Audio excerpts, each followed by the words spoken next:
Dear student, सभी को नमस्कार। प्रयास के ऑनलाइन एजुकेशन हब पर आप सभी का हार्दिक स्वागत है। आज हम देखो जो हमारी टेस्ट सीरीज चल रही थी थर्ड ग्रेड टास्क आधारित, उसमें 1.0, उसमें हमारा जो टॉपिक है केपलर के नियम है, गुरुत्वाकर्षण है, उससे संबंधित क्वेश्चन है टेस्ट में आए हुए हैं।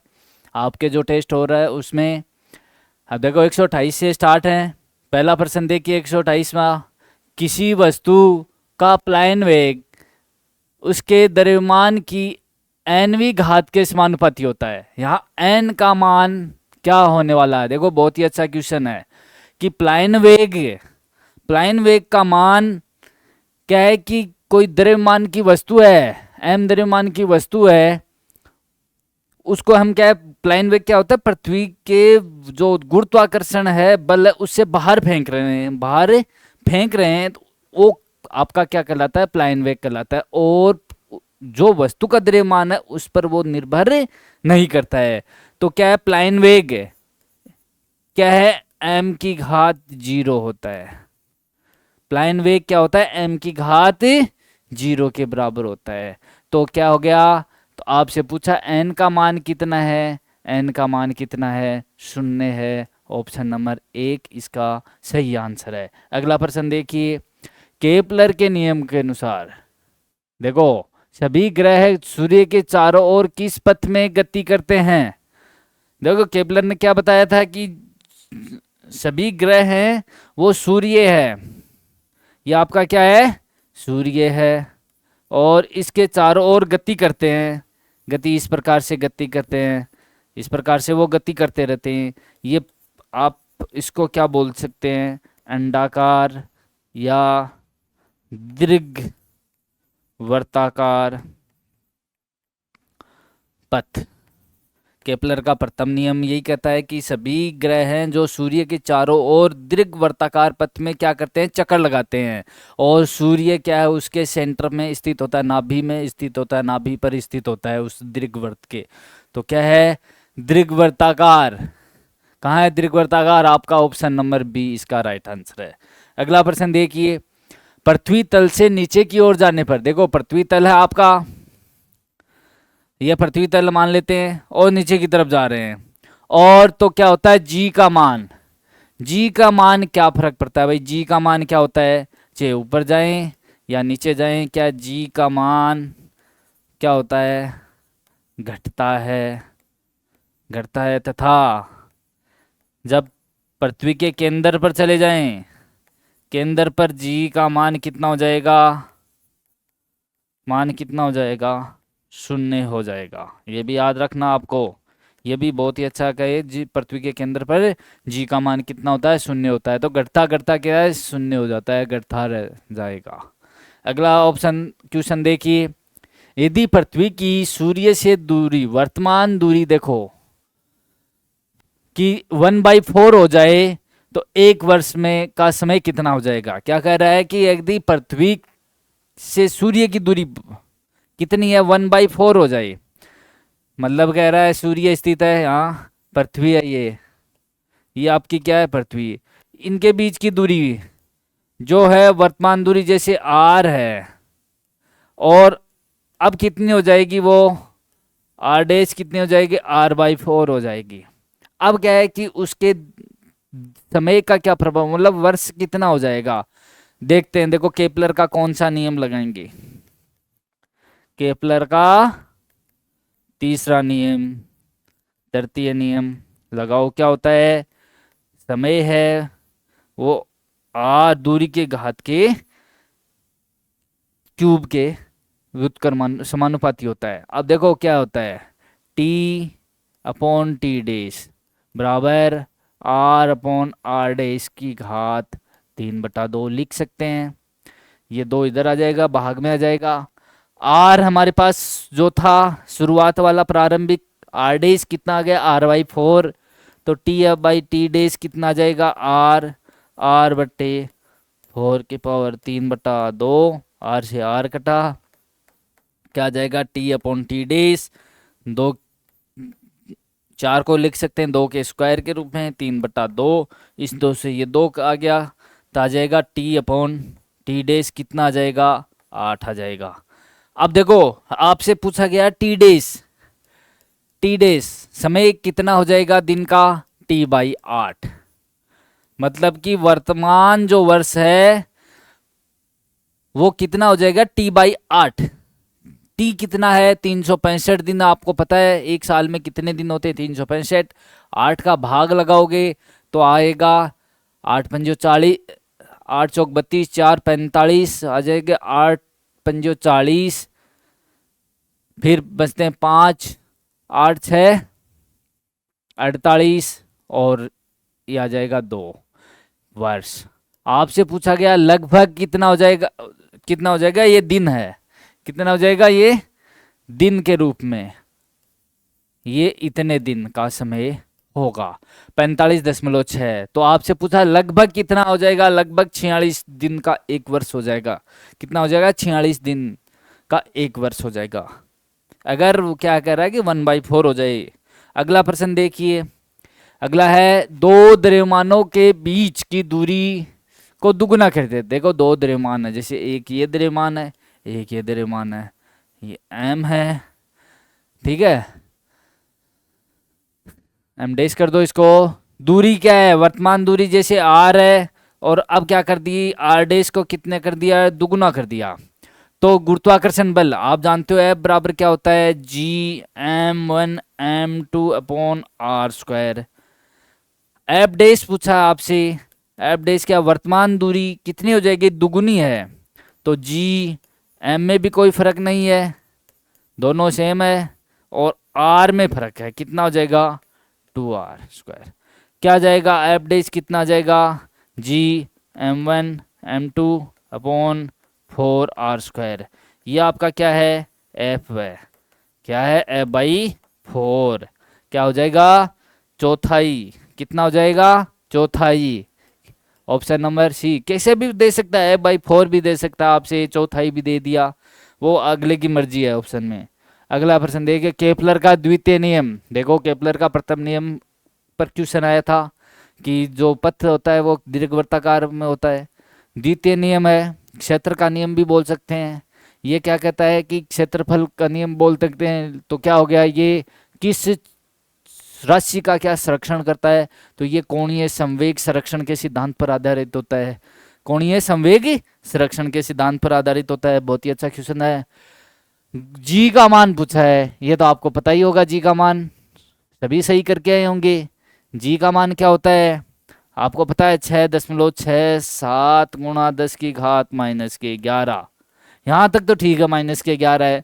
आगे देखो इसके जो यूनिट हैं, न्यूटन इंटू मीटर स्क्वायर बटे केजी का स्क्वायर। ऑप्शन देखो ऐसा कौन सा है, ऑप्शन आपका सी है, 6.67 10⁻⁻11 न्यूटन इंटू मीटर स्क्वायर बटे केजी का स्क्वायर। अच्छा क्वेश्चन है, यूनिट पर देख लेना। प्लस के देखो थोड़ा सा भी चेंज किया है, थोड़ा ही चेंज किया है, यहाँ पे प्लस में दे दिया इसने, है ना। अगला प्रश्न देखिए, पृथ्वी के केंद्र पर जी का मान, मैंने बताया था, जी का मान पीछे एक क्वेश्चन आया था उसमें मैंने लिखा था, जी का मान केंद्र पर कितना होता है, जी का मान 0 होता है। जी का मान केंद्र पर कितना होता है, 0 होता है। अगला प्रश्न देखिए, पृथ्वी की सतह पर प्लायन वेग का मान, आपको पता है, सीधा याद रखो, प्लायन वेग का मान कितना होता है, 11.2 किलोमीटर प्रति सेकेंड। याद रखना, प्रति सेकंड होता है। आपको 11.2 सभी दे रखा है, मीटर प्रति सेकंड नहीं है, किलोमीटर प्रति घंटा नहीं है, किलोमीटर प्रति सेकंड है। ऑप्शन नंबर सी है। सब देखो एक राशि है, लेकिन क्या है, यूनिट उसकी चेंज है, तो आप ये देखना, ऑप्शन सी इसका सही है। दो ग्रह जिनकी त्रिज्याएं व घनत्व क्रम से, देखो त्रिज्याएं r1 r2 और घनत्व कितना है, ρ1 व ρ2 हैं, तो उनकी सतह पर गुरुत्वीय त्वरण है। देखो गुरुत्वीय त्वरण को आप कैसे लिखते हो, G बराबर 4/3, जिसमें रो घनत्व के रूप में, वो आपका सूत्र होना चाहिए, 4/3 पाई ρ r G। रो घनत्व है, r त्रिज्या है, G आपको पता है क्या होता है, सार्वत्रिक नियतांक। पहले के लिए क्या लिखा था, 4/3 पाई, देखो ये तो कांस्टेंट है, ρ1 R1 जी फिक्स है, ये भी कांस्टेंट है। दूसरे के लिए आप लिखोगे 4/3, दूसरे ग्रह के लिए √2 R2 और जी का मान सेम रहेगा। तो आपसे पूछा है कि G1/G2 आपको पता है 4/3 पाई R ρ1 G/4/3 पाई R2 √2 जी से जी कैंसिल, 4/3 से 4/3 क्या बचा, R1 ρ1/R2 √2। गुरुत्वीय त्वरण का अनुपात क्या हो जाएगा, R1 ρ1/R2 √2। ऑप्शन नंबर 4 बहुत ही अच्छा क्वेश्चन है, बहुत ही अच्छा ये क्वेश्चन है। अगला देखिए, पृथ्वी की सतह पर एक वस्तु का द्रव्यमान m है। देखो पृथ्वी की सतह पर कोई वस्तु है जिसका द्रव्यमान m है, अगर उसको चंद्रमा की सतह पर ले जाएगा तो m का मान में क्या फर्क हो जाएगा, उसके द्रव्यमान में क्या फर्क हो। देखो द्रव्यमान बदलता नहीं है, क्या बदलेगा फिर, द्रव्यमान कहूंगा नहीं बदलेगा, तो क्या बदलेगा, उसका क्या हो जाएगा, भार बदल जाएगा, भार बदल जाएगा, द्रव्यमान नहीं चेंज होगा भाई। क्या है, द्रव्यमान नहीं बदलेगा। तो बहुत ही अच्छा क्वेश्चन है, द्रव्यमान एम ही रहेगा, द्रव्यमान क्या रहेगा, एम ही रहेगा, क्या भार बदल जाएगा। यदि पृथ्वी की सतह पर गुरुत्वीय त्वरण का मान g है, इसका मान पृथ्वी की त्रिज्या की दुगुनी ऊंचाई पर कितना हो जाएगा। देखो पृथ्वी की सतह ही है ना, और कह रहा है कि कितना हो जाएगा, h कितना हो जाएगा 2r, पृथ्वी की त्रिज्या की दुगुनी ऊंचाई पर ले जाएंगे उसको, तो वहां पे आपके जी के मान में क्या फर्क हो जाएगा। आप क्या है जी, हम पढ़ते हैं जी में परिवर्तन, पढ़ते हो ना आप, जी में परिवर्तन कहाँ, ऊंचाई पर, ऊंचाई पर कैसे लिखते हो आप, g' बराबर G/1 + h/r का स्क्वायर, इतना परिवर्तन हो जाएगा। देखो कमी हो रही है यहाँ पर भी, तो कितना आ जाएगा जी, h कितना है, h बराबर 2r, मतलब कि उसकी त्रिज्या की दुगुनी ऊंचाई पर है, 2r/r, r से r काटो, जी भाई क्या 1 + 2 3, 3 का स्क्वायर क्या जाएगा G/9, G/9 कितने हो जाएगा भाई, वर्तमान जो G है उसका 9वां भाग रह जाएगा, कितना हो जाएगा, 9वां भाग रह जाएगा। तो ये क्वेश्चन, अगला प्रश्न देखिए, अगला आपका किससे संबंधित है, ये आपका बायोलॉजी से संबंधित क्वेश्चन है, जो बायोलॉजी वाले सर आपको इनका सॉल्यूशन करवाएंगे। ओके धन्यवाद सभी को। पहला क्वेश्चन देखो क्या था बंधु, एक शंकु को उसके आधार के समानांतर एक तल द्वारा काटने पर निचले भाग को क्या कहा जाएगा।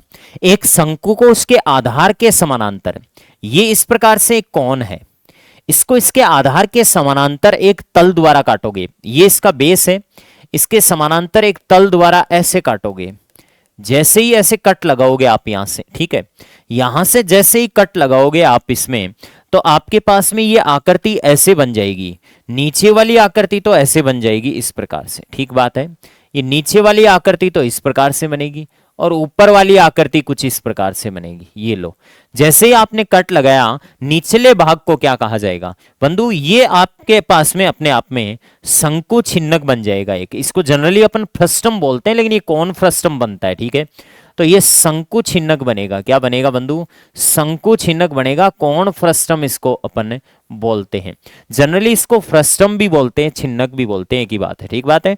हाँ जी, वैसे फ्रस्टम का जो एरिया होता है वो बड़ा होता है, कहने का मतलब इसका दायरा बड़ा होता है, ये फ्रस्टम अलग चीज होती है छिन्नक, लेकिन हमारे जो सिलेबस में होता है वो शंकु छिन्नक होता है, इसलिए शंकु का छिन्नक इसको कई नामों से पुकारते हैं।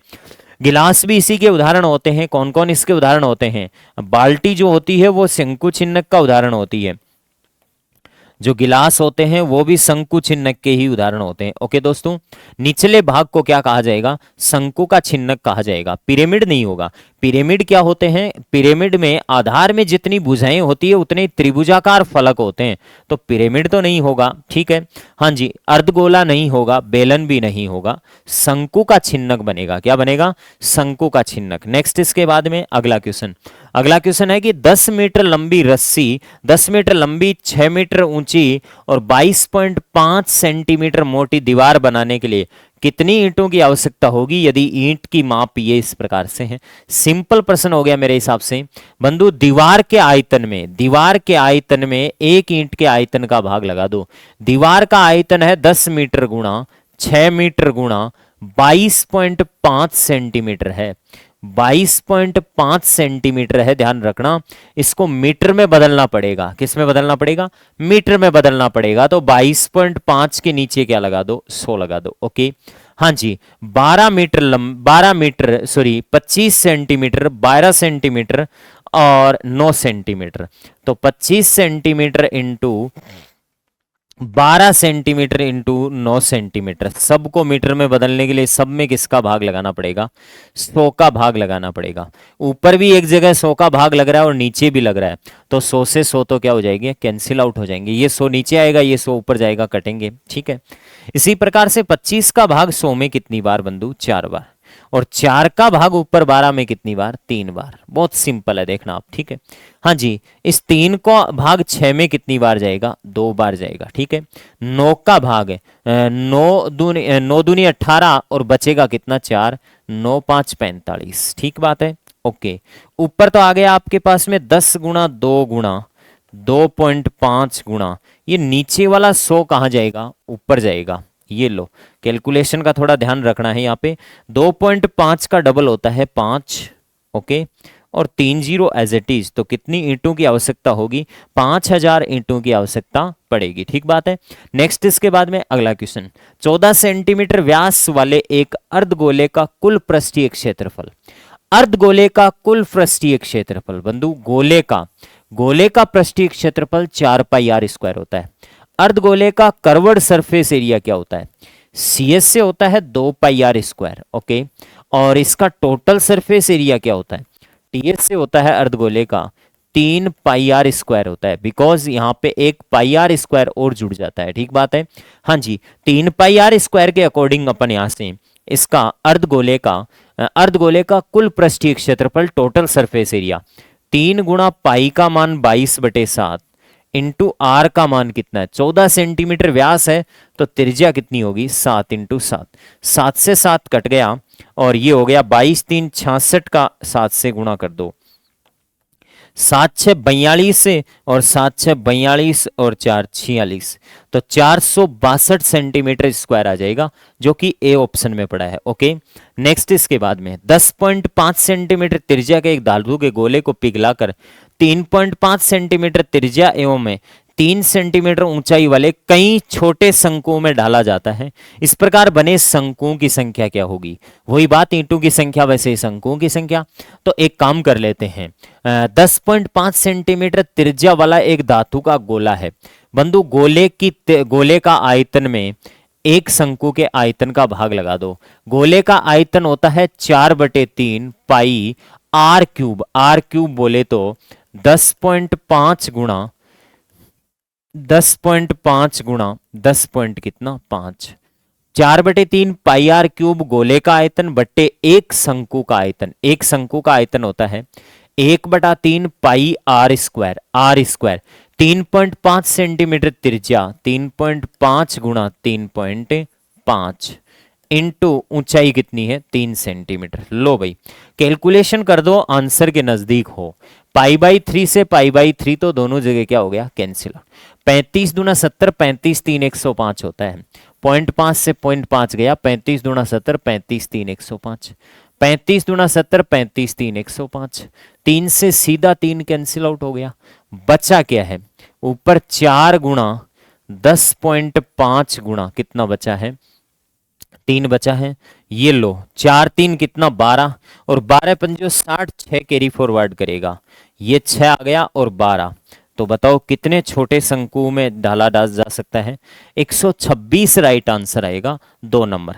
नेक्स्ट इसके बाद में अगला क्वेश्चन, दो बेलन ए और बी के आधार के व्यास का अनुपात है, आधार के अर्ध व्यास से दो बेलन ए और बी के आधारों के अर्ध व्यास का अनुपात 3:2 है। अर्ध व्यास का अनुपात तो R1 मैं मान लेता हूं 3 और R2 कितनी है 2। ओके, फिर कह रहा है इनकी ऊंचाइयां, तो मैं H1 मान लेता हूं। H1 मेरे पास में n दिया है और H2 कितना मान लूं बंधु? 1 मान लूं। चलो ठीक है। फिर इसके बाद में इसने और क्या इंफॉर्मेशन दी है, यदि बेलन ए का आयतन बेलन बी के आयतन का 3 गुना है। हाँ जी, बेलन ए का आयतन, ए का आयतन किसका आयतन? ए का आयतन, बेलन ए का आयतन बराबर 3 गुना बी का आयतन। 3 गुना किसका आयतन? बी का आयतन। आले 3 गुना बी का आयतन, तो एन का मान क्या होगा? वैल्यू रख दो। और क्या है देखो, ए का आयतन होता है पाई R1 स्क्वायर इंटू H1 और बी का आयतन है 3 गुना पाई R2 square into S2। Values put कर दो, यहां पे सब कुछ पड़ा है। पाई से पाई क्या हो गया? कैंसिल आउट हो गया। R1 का वैल्यू कितना है? R1 का मेरे बंधु वैल्यू है आपके पास में 3, तो 3 का स्क्वायर 9 इंटू H1 कितना है? n बराबर 3 गुना R2 कितना है? R2 है कितना? 2 का स्क्वायर इंटू H2 कितना है? 1। ओके, तो ये लो कैंसिल आउट हो रहे हैं, उनको काट दो। 3 का भाग इधर कितनी बार? 3 बार। तो n बराबर 2 का स्क्वायर 4/3, n का मान कितना आएगा? 4/3, जो कि कौन से ऑप्शन में है? फर्स्ट ऑप्शन राइट आंसर होगा। नेक्स्ट इसके बाद में अगला क्वेश्चन, एक घनाभ का आयतन दे रखा है। घनाभ का आयतन होता है बंधु LBH। LBH बराबर 140 दे रखा है। इसके अलावा और क्या दे रखा है? इसके अलावा कह रहा है इसका किन्हीं 2 सतहों का क्षेत्रफल 28 और 20 है। एक सतह तो मैं इसका फर्श मान लेता हूं LB बराबर तो 28 है, और एक सतह और दे रखी है इसकी, कोई सी भी एक दीवार मान लेता हूं, या तो LH वाली दीवार मान लेता हूं या BH वाली दीवार मान लेता हूं। तो अपन BH वाली दीवार मान ले, तो ये कितना है? 20 है। ओके, अब क्या पूछा है इसने? अब कह रहा है कि घनाभ के सभी किनारों की लंबाई का योग, सभी किनारों की लंबाई का योग, एज किनारे, एज निकालने के लिए LBH चाहिए अपन को। LBH चाहिए तो LB का मान इसमें रख दो, और इसमें जैसे ही LB का मान 28 रखोगे, H का मान आ जाएगा आपके पास में 14 दूनी 28 और 14 भाग 10 बार, तो H बराबर कितना आया? 5। H बराबर कितना आया? 5। 5 8 40, 5 दूनी 10 और 4 14। H का मान 5 आया, तो H का मान यहां रखो आप, B का मान दे देगा आपको कितना? 4। और B का मान 4 आया, तो यहां से L का मान आ जाएगा 4 7 28, L का मान कितना? 7। L का मान 7 आ गया। सब कुछ सेट है। अब आपको कह रहा है सभी किनारों की लंबाइयों का योग। घनाभ में 4 तो लंबाइयां होती है, 4 ही चौड़ाइयां होती है, और 4 ही क्या होती है? ऊंचाइयां। सभी किनारों की लंबाइयों का योग पूछा, तो 4 गुणा 7 प्लस 4 गुणा 4 प्लस 4 गुणा 5, ये ले, ये कितना हो गया? 28 तो लंबाइयों का हो गया, चौड़ाइयों का 16 हो गया, और 20 ये हो गया। लो भाई, 20 20 40 और 10 50, 50 और 8 6 14, 64 सेंटीमीटर। 64 सेंटीमीटर इसकी सभी किनारों की लंबाइयों का क्या आ गया? योग, जो कि कौन से ऑप्शन में? फोर्थ ऑप्शन राइट आंसर होगा। सभी किनारे 12 होते हैं, 4 लंबाई, 4 चौड़ाई और 4 ऊंचाई। यदि शंकु के आधार का क्षेत्रफल उसके आयतन के बराबर हो, तो शंकु की ऊंचाई क्या होगी? शंकु के आधार का क्षेत्रफल पाई R स्क्वायर होता है। शंकु के आधार का क्षेत्रफल उसके आयतन के बराबर हो। शंकु का आयतन होता है 1/3 पाई R स्क्वायर इंटू H। लो भाई, आधार का क्षेत्रफल उसके आयतन के बराबर है, तो आधार के क्षेत्रफल से आधार का क्षेत्रफल कट जाएगा, और ऊंचाई बराबर कितनी आ जाएगी? 3 यूनिट आ जाएगी। तो इसकी ऊंचाई कितने इकाई आ जाएगी? 3 इकाई आएगी। नेक्स्ट इसके बाद में अगला क्वेश्चन, एक शंकु छिन्नक के सिरों की त्रिज्याएं कैपिटल आर और स्मॉल आर दे रखी है। एक शंकु के छिन्नक की सिरों की त्रिज्याएं कैपिटल आर और स्मॉल आर दे रखी है। ओके, हाँ जी, इसके सिरों की त्रिज्याएं, ऊपर वाली त्रिज्या स्मॉल आर ले लूं और नीचे वाली त्रिज्या क्या ले लूं, कैपिटल आर, और इसकी ऊंचाई क्या दे रखी है आपको, h। फिर कह रहा है कि शंकु छिन्नक का आयतन क्या होगा, इसका वॉल्यूम, इसका आयतन होता है बंधु 1/3 pi capital R square plus small R square plus capital R into small R into H. तो ये कौन से ऑप्शन में है, 1/3 होना चाहिए, 2/3 तो नहीं होना चाहिए, दो ऑप्शन तो गए। हाँ जी, पाई गुणा एच तो चलेगा, capital R square plus small R square plus capital R गुणा स्मॉल आर, माइनस में नहीं आएगा, प्लस में आएगा। ओके, तो राइट आंसर फर्स्ट ऑप्शन होगा, सूत्र पूछा है। हाँ जी, एक खोखले गोले की आंतरिक व बाह्य व्यास दे रखे। एक खोखला गोला है बंधु, ये इस प्रकार से कोई खोखला गोला है, आंतरिक व बाह्य व्यास दे रखे, ये कोई खोखला गोला है बंधु, आंतरिक और बाह्य व्यास दे रखे। तो आंतरिक त्रिज्या तो कितनी होगी, आंतरिक व्यास 4 है तो आंतरिक त्रिज्या कितनी होगी, 2 होगी, और बाह्य त्रिज्या कितनी हो जाएगी, 4 हो जाएगी। आंतरिक व बाह्य व्यास से त्रिज्या आधी होती है। गलाकर एक 8 सेंटीमीटर व्यास वाले आधार वर्त का एक शंकु बनाया जाता है। इसको गलाकर एक शंकु भी बना रहे हो आप, इससे ही आप शंकु बना रहे हो, ये इस टाइप का शंकु बना रहे हो। इस शंकु के आधार का वर्त का व्यास 8 सेंटीमीटर है तो त्रिज्या कितनी होगी, 4। शंकु की ऊंचाई सेंटीमीटर में क्या होगी, ये लो h पूछी है हमें, क्या पूछी है, h। तो बंधु बताओ, गोले का आयतन ही शंकु के आयतन के बराबर कर दें तो खोखले गोले का आयतन इस बाहर वाले परत को देखते हुए आयतन होगा 4/3 पाई और बाहर वाली r की क्यूब 4 की पावर 3 माइनस ये अंदर वाला खोखला भाग घटाना पड़ेगा, 4/3 पाई r क्यूब तो 2 की क्यूब, ये घटाना पड़ेगा, बराबर शंकु का आयतन आएगा 1/3 पाई r स्क्वायर, 4 का स्क्वायर इंटू h निकल तो जाएगी यहाँ पे, देखो कैसे, जो कॉमन लेना है वो कॉमन लो, इसमें से 4/3 पाई तो कॉमन ले लूं, ले लिया। ओके, हाँ जी, 4 की पावर 3 बच गई, 4 की पावर 3 कितनी होती है, 64 माइनस 2 की पावर 3 कितनी, 8, बराबर 1/3 पाई इंटू 4 का square 16 into h। Okay, cut रहा है उसको काट दो आप, पाई/3 से पाई/3 बोथ साइड कट गया, पाई/3 से पाई/3 गया, 4 का भाग 64 में कितनी बार,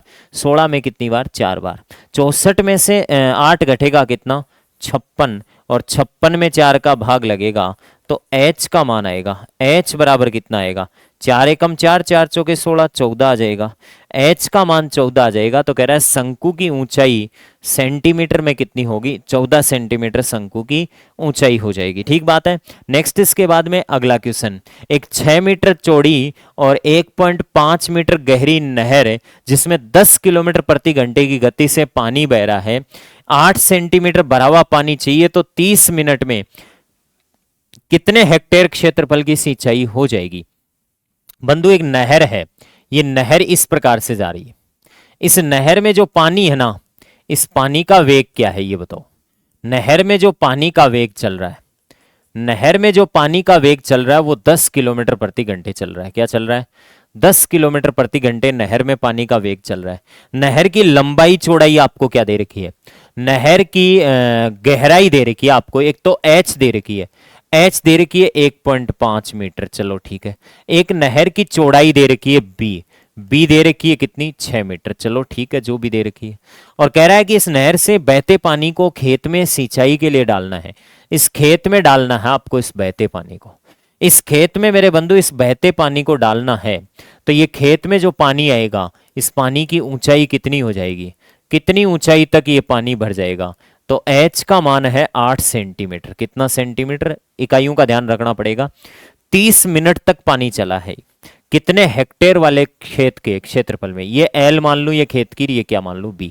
तो मैं कह सकता हूं नहर से निकले पानी, नहर से निकले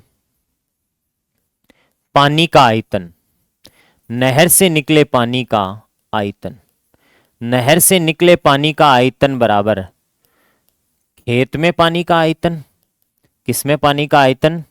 खेत में पानी का आयतन। मेरे बंधु, खेत में पानी का आयतन की परिभाषा बहुत सिंपल है। कैसे? खेत में जो पानी जा रहा है वो लंबाई और चौड़ाई में जा रहा है, ना लंबाई पता ना चौड़ाई पता, लेकिन ऊंचाई जरूर पता है कि 8 सेंटीमीटर। मीटर में बदल लो, 8 बटे क्या कर दो 100। ये लो, सब मीटर में आ गए, लंबाई गुणा चौड़ाई गुणा ऊंचाई। नहर से निकलने वाले पानी का आयतन, नहर से जो पानी निकला है वो लंबाई हमें पता नहीं, चौड़ाई कितनी है 6 मीटर और गहराई कितनी है 1.5 मीटर। ओके, ये जो लंबाई है ना, लंबाई ये डिफाइन होगी बंधु दूरी से। किससे होगी? दूरी से। लंबाई डिफाइन होगी दूरी से, और दूरी को परिभाषित करते हैं लोग चाल गुणा समय से। चाल गुणा समय से। अब मैं जो डेटा लिखूं उनको जरा ध्यान से देखना। चाल गुणा समय से, चाल कितनी है? चाल तो मैं लिख दूंगा 10 किलोमीटर पर घंटे जाता है। 10 किलोमीटर में कितने मीटर होते हैं? 1 किलोमीटर में 1000 मीटर होते हैं, तो 10 किलोमीटर 10,000 मीटर प्रति घंटे हो गया चाल। इनटू समय, समय 30 मिनट दे रखा है, 30 मिनट को घंटे में बदलने के लिए 30/60, ये लो घंटे। चाल गुणा समय हो गया, इनटू हमारे पास में जो चीजें हैं 6 गुणा 1.5 बराबर एल बी गुणा 8 बटे कितनी 100। ये लो, हाँ जी, चाल गुणा समय लिख दिया मैंने। ये 10 किलोमीटर पर घंटे का मतलब होता है 10,000 मीटर प्रति घंटे। घंटे से घंटे की यूनिट कट गई, ये सब मीटर में है, ये मीटर में आई गया और वो मीटर में है ही। अब मुझे एक बात बताओ, 30 का भाग खुद में एक बार और इधर कितनी बार? 2 बार। चलो ठीक है, कोई दिक्कत नहीं। हाँ जी, 2 का भाग 6 में कितनी बार जाएगा? 2 का भाग 6 में 3 बार जाएगा। अब मेरे बंधु मुझे एक बात बताना, 8 का भाग दे दूं मैं इसमें, एक कम करता हूं, ठीक है?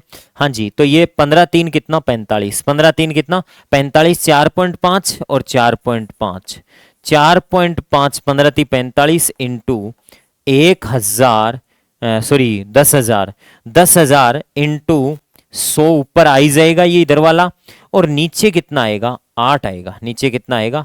8 आएगा बंधु, ठीक बात है। ओके, बराबर एल बी आएगा। अब इस एल बी का जो मान आता है वो आप सिंसियरली निकाल लो यहाँ पे, ठीक है? तो एल बी का जो मान आता है, 8 का भाग लगा दूं मैं इधर, देखो कितनी बार।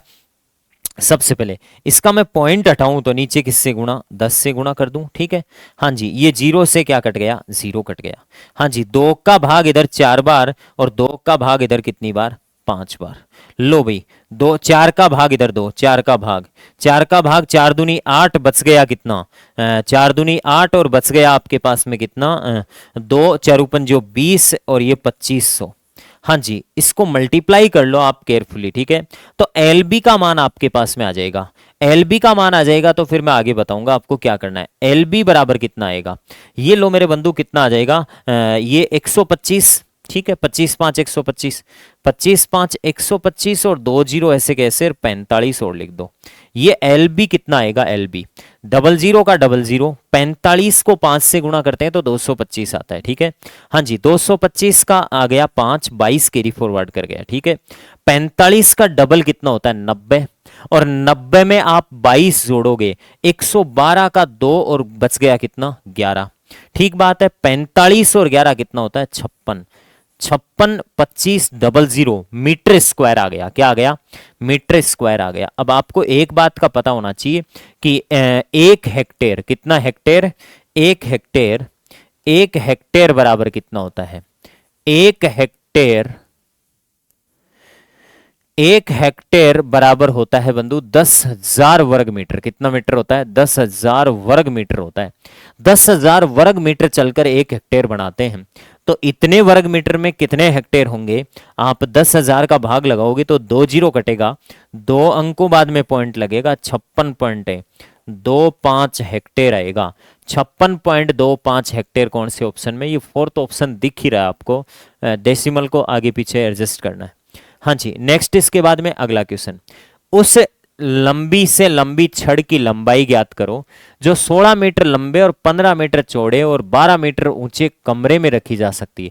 रखी जा सकने वाली अधिकतम लंबाई की छड़ होती है कमरे के विकिरण की लंबाई। घनाभाकार कमरे के विकिरण की लंबाई होती है अंडरवुड में L square plus B square plus H square. Underroot में एल स्क्वायर, 16 का स्क्वायर कितना? 256, 15 का कितना? 225 और 12 का कितना? 144। लो भाई, इसका वर्गमूल आसानी से कोई संख्या मिलेगी। 6 और 5 11 और 4 15 का 5, कैरी फॉरवर्ड कितना करेगा 1। 4 2 6, 6 और 5 11, 11 और 1 12 का 2, कैरी फॉरवर्ड कितना करेगा 1। 2 2 4 1 5 और 1 625, 625 का वर्गमूल कितना होता है 25। तो वो अधिकतम लंबाई की छड़ कितनी होगी 25 मीटर होगी। नेक्स्ट इसके बाद में अगला क्वेश्चन, एक बेलन का वक्र पृष्ठीय क्षेत्रफल और कुल पृष्ठीय क्षेत्रफल का अनुपात दे रखा है बंधु। कोई दिक्कत नहीं है, बहुत सिंपल है। एक बेलन का वक्र पृष्ठीय क्षेत्रफल, वक्र पृष्ठीय क्षेत्रफल को हम CS से लिखते हैं, जिसका सूत्र होता है 2 पाई RH, ठीक है। और बेलन का कुल पृष्ठीय क्षेत्रफल, जिसको अपन TS से लिखते हैं, कुल पृष्ठीय क्षेत्रफल होता है 2 पाई RH, वक्र पृष्ठ तो होता ही होता है, और 2 पाई R स्क्वायर और जुड़ जाता है इसमें। ये ले, बेलन का वक्र पृष्ठीय क्षेत्रफल और कुल पृष्ठीय क्षेत्रफल का अनुपात 4:5 है। CS से 4 है तो TS से कितना है 5 है। अब आपको कह रहा है बेलन का वक्र पृष्ठीय क्षेत्रफल 1232 है। वक्र पृष्ठीय क्षेत्रफल 1232 है, 4 नहीं चाहिए, कितना चाहिए 1232 चाहिए। किससे मल्टीप्लाई करूं कि 1232 आ जाए? 4 का भाग लगा दो आप 1232 में। 4 3 12, बचा कुछ नहीं, 0। 4 8 32, 308 से मल्टीप्लाई कर लो, इधर दोनों जगह 308 से मल्टीप्लाई कर लो। 8 5 40, ये लो 40, 5 3 15, 1540 आ गया इसका CS से TS से। अब कह रहा है इसकी ऊंचाई। बंधु सिंपल सा फॉर्मूला ये है कि आप मुझे बताओ इस 1540 में 2 पाई RH है कि नहीं है? 1232 है, तो 1540 में से इस 2 पाई RH का मान घटा दो, तो 1540 में से ये 1232 में घटा दूं, तो 1540 में तो 2 पाई RH प्लस 2 पाई R स्क्वायर है। 2 पाई RH का मान है आपके पास में 1232 दे ही रखा है। इसको और अपनी भाषा में आप लिखो तो भाई बात तो वही है, बस ऐसे घुमा के लिख सकते हो आप ये कह सकते हो कि 2 पाई RH प्लस से 2 पाई R, ये तो घुमाना हो गया बात को, 1540, और 2 पाई RH का मान कितना है? ये पड़ा 1232, तो 2 पाई R स्क्वायर बराबर है 1232 घटा लो 1540 में से, 1232 घटा लो। लो भाई मान आ गया 2 पाई का मान 22/7 है, और R स्क्वायर बराबर ये कितना आएगा यहाँ पे 8 बचा क्या, 10 में से 2 गया तो ठीक है, 3 में से 3 गया तो 0, 5 में से 2 गया तो कितना बचा 3, और 1 में से 1 तो 0। ले भाई आ गया। हाँ जी, आपके पास में यहाँ से 22 का भाग लगा दो आप, 22 एकम 22 से बच गया कितना आपके पास में 8, और 22 4 88 14, और ये 14 में 2 का भाग कितनी बार 7 बार, ये 7 7 49, तो R का मान ही कितना आ गया 7। R का मान 7 आ गया, तो इसकी ऊंचाई पूछी है, ऊंचाई पूछी है तो R का क्या करें, यूज करें वापस। तो आपको ये पता है कि 2 पाई 22/7, R का मान कितना है 7 इंटू H बराबर 2 पाई RH बराबर कितना है 308 मत लिखना 1232। ओके 1232 लिख दिया, ये कट गया इससे, 0 से 7 से 7 कट गया। अब मुझे बताओ 2 का भाग लगा दूं इधर, 2 6 12 और 2 8 32, सॉरी, हाँ जी 2 6 12 और 2 एकम 2, और बचा कितना है आपके पास में 1 2 6 12, 616। H का मान चाहिए आपको, तो 616 में किसका भाग लगा दो 22 का भाग लगा दो। लो भाई 22 का भाग तो बहुत आसानी से जाएगा, यहाँ पे कितनी बार जाएगा आप खुद देख लो, इधर देखो। हाँ जी 11 का भाग 2 बार, 11 5 55, बचा कितना 6, 11 6 66, और H बराबर 56 में 28 दूनी 56 होता है, तो H का मान कितना आ गया 28 सेंटीमीटर, यहाँ पे H आ जाएगी। ओके नेक्स्ट इसके बाद में अगले प्रश्न पे, 12 सेंटीमीटर व्यास का एक वर्तीय बेलन जल से अंशतः भरा हुआ है। 12 सेंटीमीटर व्यास का एक वर्तीय बेलन है, ये लो सुनना मेरी बात, 12 सेंटीमीटर व्यास का एक वर्तीय बेलन है, इसका व्यास 12 सेंटीमीटर दे रखा है। कितना सेंटीमीटर दे रखा है?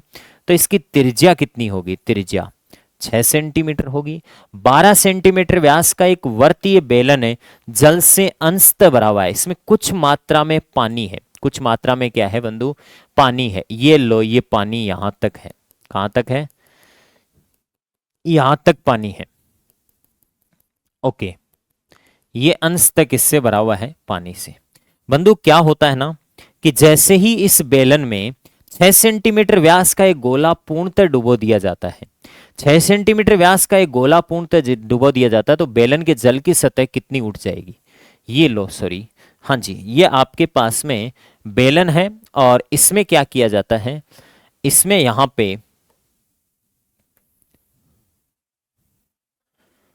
चलो इस बेलन में क्या किया, एक गोला डुबो दिया, ठीक है।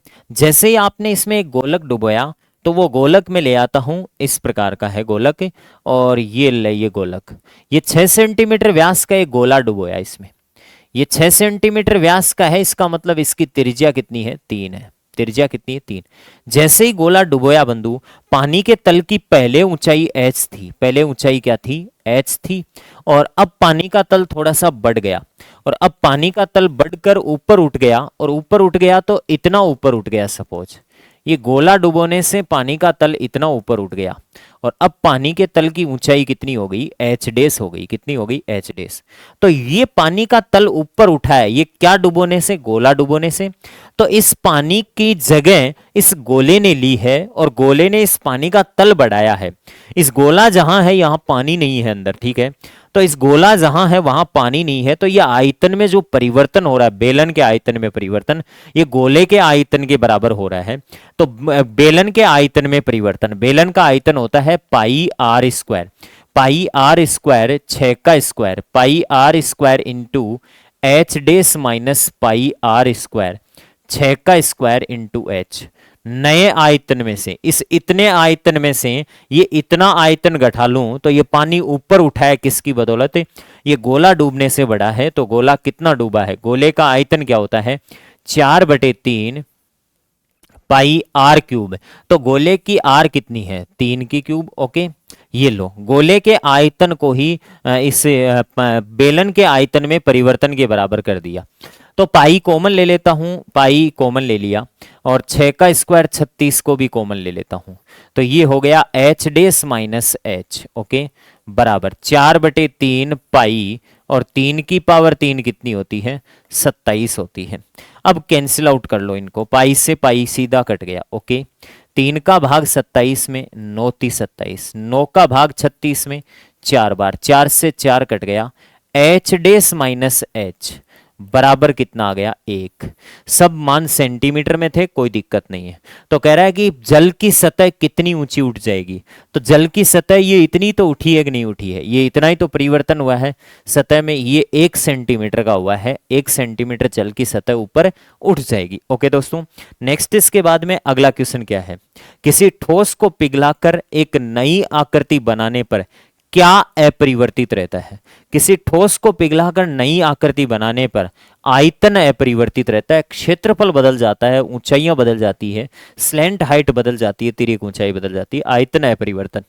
एक शंकु, अर्धगोला और बेलन के आधार समान है, उनके आयतनों का अनुपात है, तो इनकी ऊंचाई होगा। एक शंकु दिया है, क्या दिया है? एक शंकु दिया है, चलो ठीक है, और एक अर्धगोला दिया है, क्या दिया है? एक अर्धगोला दिया है, और एक सिलेंडर दिया है, बेलन दिया है, चलो ठीक बात है। अल हाँ जी, एक शंकु, एक अर्धगोला और एक बेलन के आधार समान है, मतलब आधार समान का मतलब इनडायरेक्टली यहाँ पे इनकी रेडियस सब की समान है, त्रिज्या सब की क्या है? समान है। त्रिज्या सब की क्या है? समान है। चलो ठीक है, फिर क्या बोला है? इनके आयतनों में अनुपात दे रखा है, कोई दिक्कत नहीं है। बंधु एक बात बताओ, शंकु की ऊंचाई को मैं क्या मान लूं? h, और गोले की जो अर्धगोले की जो ऊंचाई होती है वो इसकी त्रिज्या ही होती है। ओके, और बेलन की ऊंचाई है वो क्या मान लेता हूं? कैपिटल H मान लेता हूं। तो कह रहा है कि इनकी ऊंचाइयां का अनुपात किसके बराबर है? अनुपात पूछा है।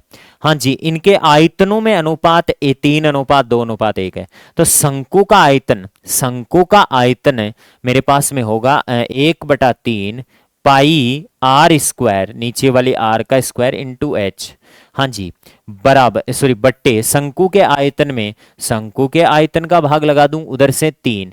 हाँ जी, अर्धगोले का आयतन, अर्धगोले का आयतन 2/3 होता है, 2/3 पाई आर क्यूब होता है, बट्टे कितना बंधु? यहाँ पे ये आ जाएगा 2 बराबर। बेलन का आयतन, बेलन का आयतन होता है pi R square into capital H बटा कितना 1, ये ले। अब आप इनमें जो कैंसिल आउट हो रही है उन वैल्यूज को काट दो आप, ठीक है। हाँ जी, मेरे को ऐसे लग रहा है कि पाई से पाई तो सब जगह ही क्या हो गया, कैंसिल आउट। आर स्क्वायर से ये आर स्क्वायर, और यहां पे आर क्यूब में एक आर बच गया। अब देखो क्या आ गया, एच बटे 9 आ गया, स्मॉल एच बटे 3 थी, ये कितना हो गया 9, ओके बराबर। और ये हो गया 2 से 2 कट गया, ओके। तो बचा क्या है, स्मॉल आर बटे कितना 3 बराबर कैपिटल एच बटा कितना है 1। ये ऊंचाइयां आ गई इनकी, शंकु की ऊंचाई एच, अर्धगोले की ऊंचाई स्मॉल आर, और बेलन की ऊंचाई एच। तो ये आ गया 9:3 कितना 1, जो कि कौन से ऑप्शन में है, सेकंड ऑप्शन राइट आंसर होगा। नेक्स्ट इसके बाद में अगला क्वेश्चन, अगला क्वेश्चन है एक घन के विकिरण की माप 4√3 सेंटीमीटर है, तो इसका आयतन, घन का विकिरण होता है √3 गुणा भुजा। घन का विकिरण क्या होता है, √3 गुणा भुजा, वो दे रखा है 4√3, √3 से √3 कट गया, और भुजा की माप आ गई बंधु कितनी 4, और भुजा की माप 4 आ गई, तो घन का आयतन क्या होता है, घन का आयतन होता है भुजा क्यूब। घन का आयतन क्या होता है, भुजा क्यूब। तो भुजा कितनी है 4, तो 4 की क्यूब कर दो, 4 गुणा 4 गुणा क्या कर दो 4, 4 चौके 16, 16 चौके कितना हो गया 64, 64 सेंटीमीटर क्यूब घन का क्या आ गया, आयतन आ गया, ओके। नेक्स्ट इसके बाद में अगला क्वेश्चन, यदि आर त्रिज्या वाले एक ठोस गोले को पिघलाकर आर ऊंचाई के एक ठोस शंकु के आकार में बदला जाता है, तो शंकु के आधार की त्रिज्या क्या होगी। आर त्रिज्या का एक ठोस गोला है, आर त्रिज्या के एक ठोस गोले को पिघलाकर आर ऊंचाई के ठोस शंकु में डाला जाता है। शंकु की ऊंचाई कितनी है आर, आर ऊंचाई के ठोस शंकु के आकार में बदला जाता है, शंकु के आधार की त्रिज्या कैपिटल आर मान लू। इस कैपिटल आर का मान आपसे पूछा है। हाँ जी, आयतन अपरिवर्तित रहेगा, तो गोले का आयतन 4/3 पाई स्मॉल आर की क्यूब बराबर शंकु का आयतन होता है 1/3 pi capital R square into H कितनी है आर है। तो ये 3 पाई से 3 पाई/3 से पाई/3, तो दोनों तरफ क्या हो गया, कैंसिल आउट हो गया। और मुझे एक बात बताओ, ये आर से ये आर स्क्वायर बचेगा, आर स्क्वायर बचेगा, तो 4r स्क्वायर बराबर कैपिटल आर स्क्वायर, वर्गमूल लेंगे तो कैपिटल आर बराबर होगी 2 स्मॉल आर, ठीक है। तो 2r आधार की क्या हो जाएगी त्रिज्या। नेक्स्ट इसके बाद में अगला क्वेश्चन, एक रोलर की त्रिज्या 14 सेंटीमीटर और इसकी लंबाई 20 सेंटीमीटर है, ठीक है। एक रोलर है जिसकी त्रिज्या दे रखी है, ऐसा कोई रोलर है, ठीक है, इसकी त्रिज्या दे रखी है और इसकी लंबाई दे रखी है 20 सेंटीमीटर। त्रिज्या इसकी लंबाई 20 सेंटीमीटर है और इसकी त्रिज्या कितनी दे रखी है, एल दे रखी है, और इसकी आर दे रखी है कितनी 14 सेंटीमीटर, ओके। कह रहा है मैदान को समतल करने के लिए 235 चक्कर लगाता है, एक चक्कर में तो खेल मैदान का क्षेत्रफल ज्ञात कीजिए। एक चक्कर में ये अपने वक्र पृष्ठ के बराबर सफाई करेगा, वक्र पृष्ठ इसका होता है 2πRh, एक चक्कर में 2π का मान 22/7 और r का मान कितना है 14 और h का मान कितना है 20, ओके।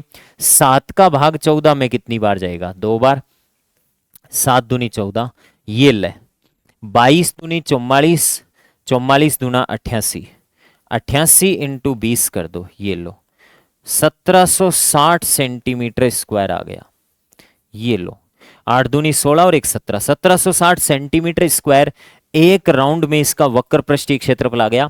ये कितने राउंड पूरा लगाएगा बंधु बताओ, 235 राउंड में मैदान की सफाई होगी, तो 235 से 1760 को मल्टीप्लाई कर दो, ये सेंटीमीटर स्क्वायर में उत्तर आ जाएगा।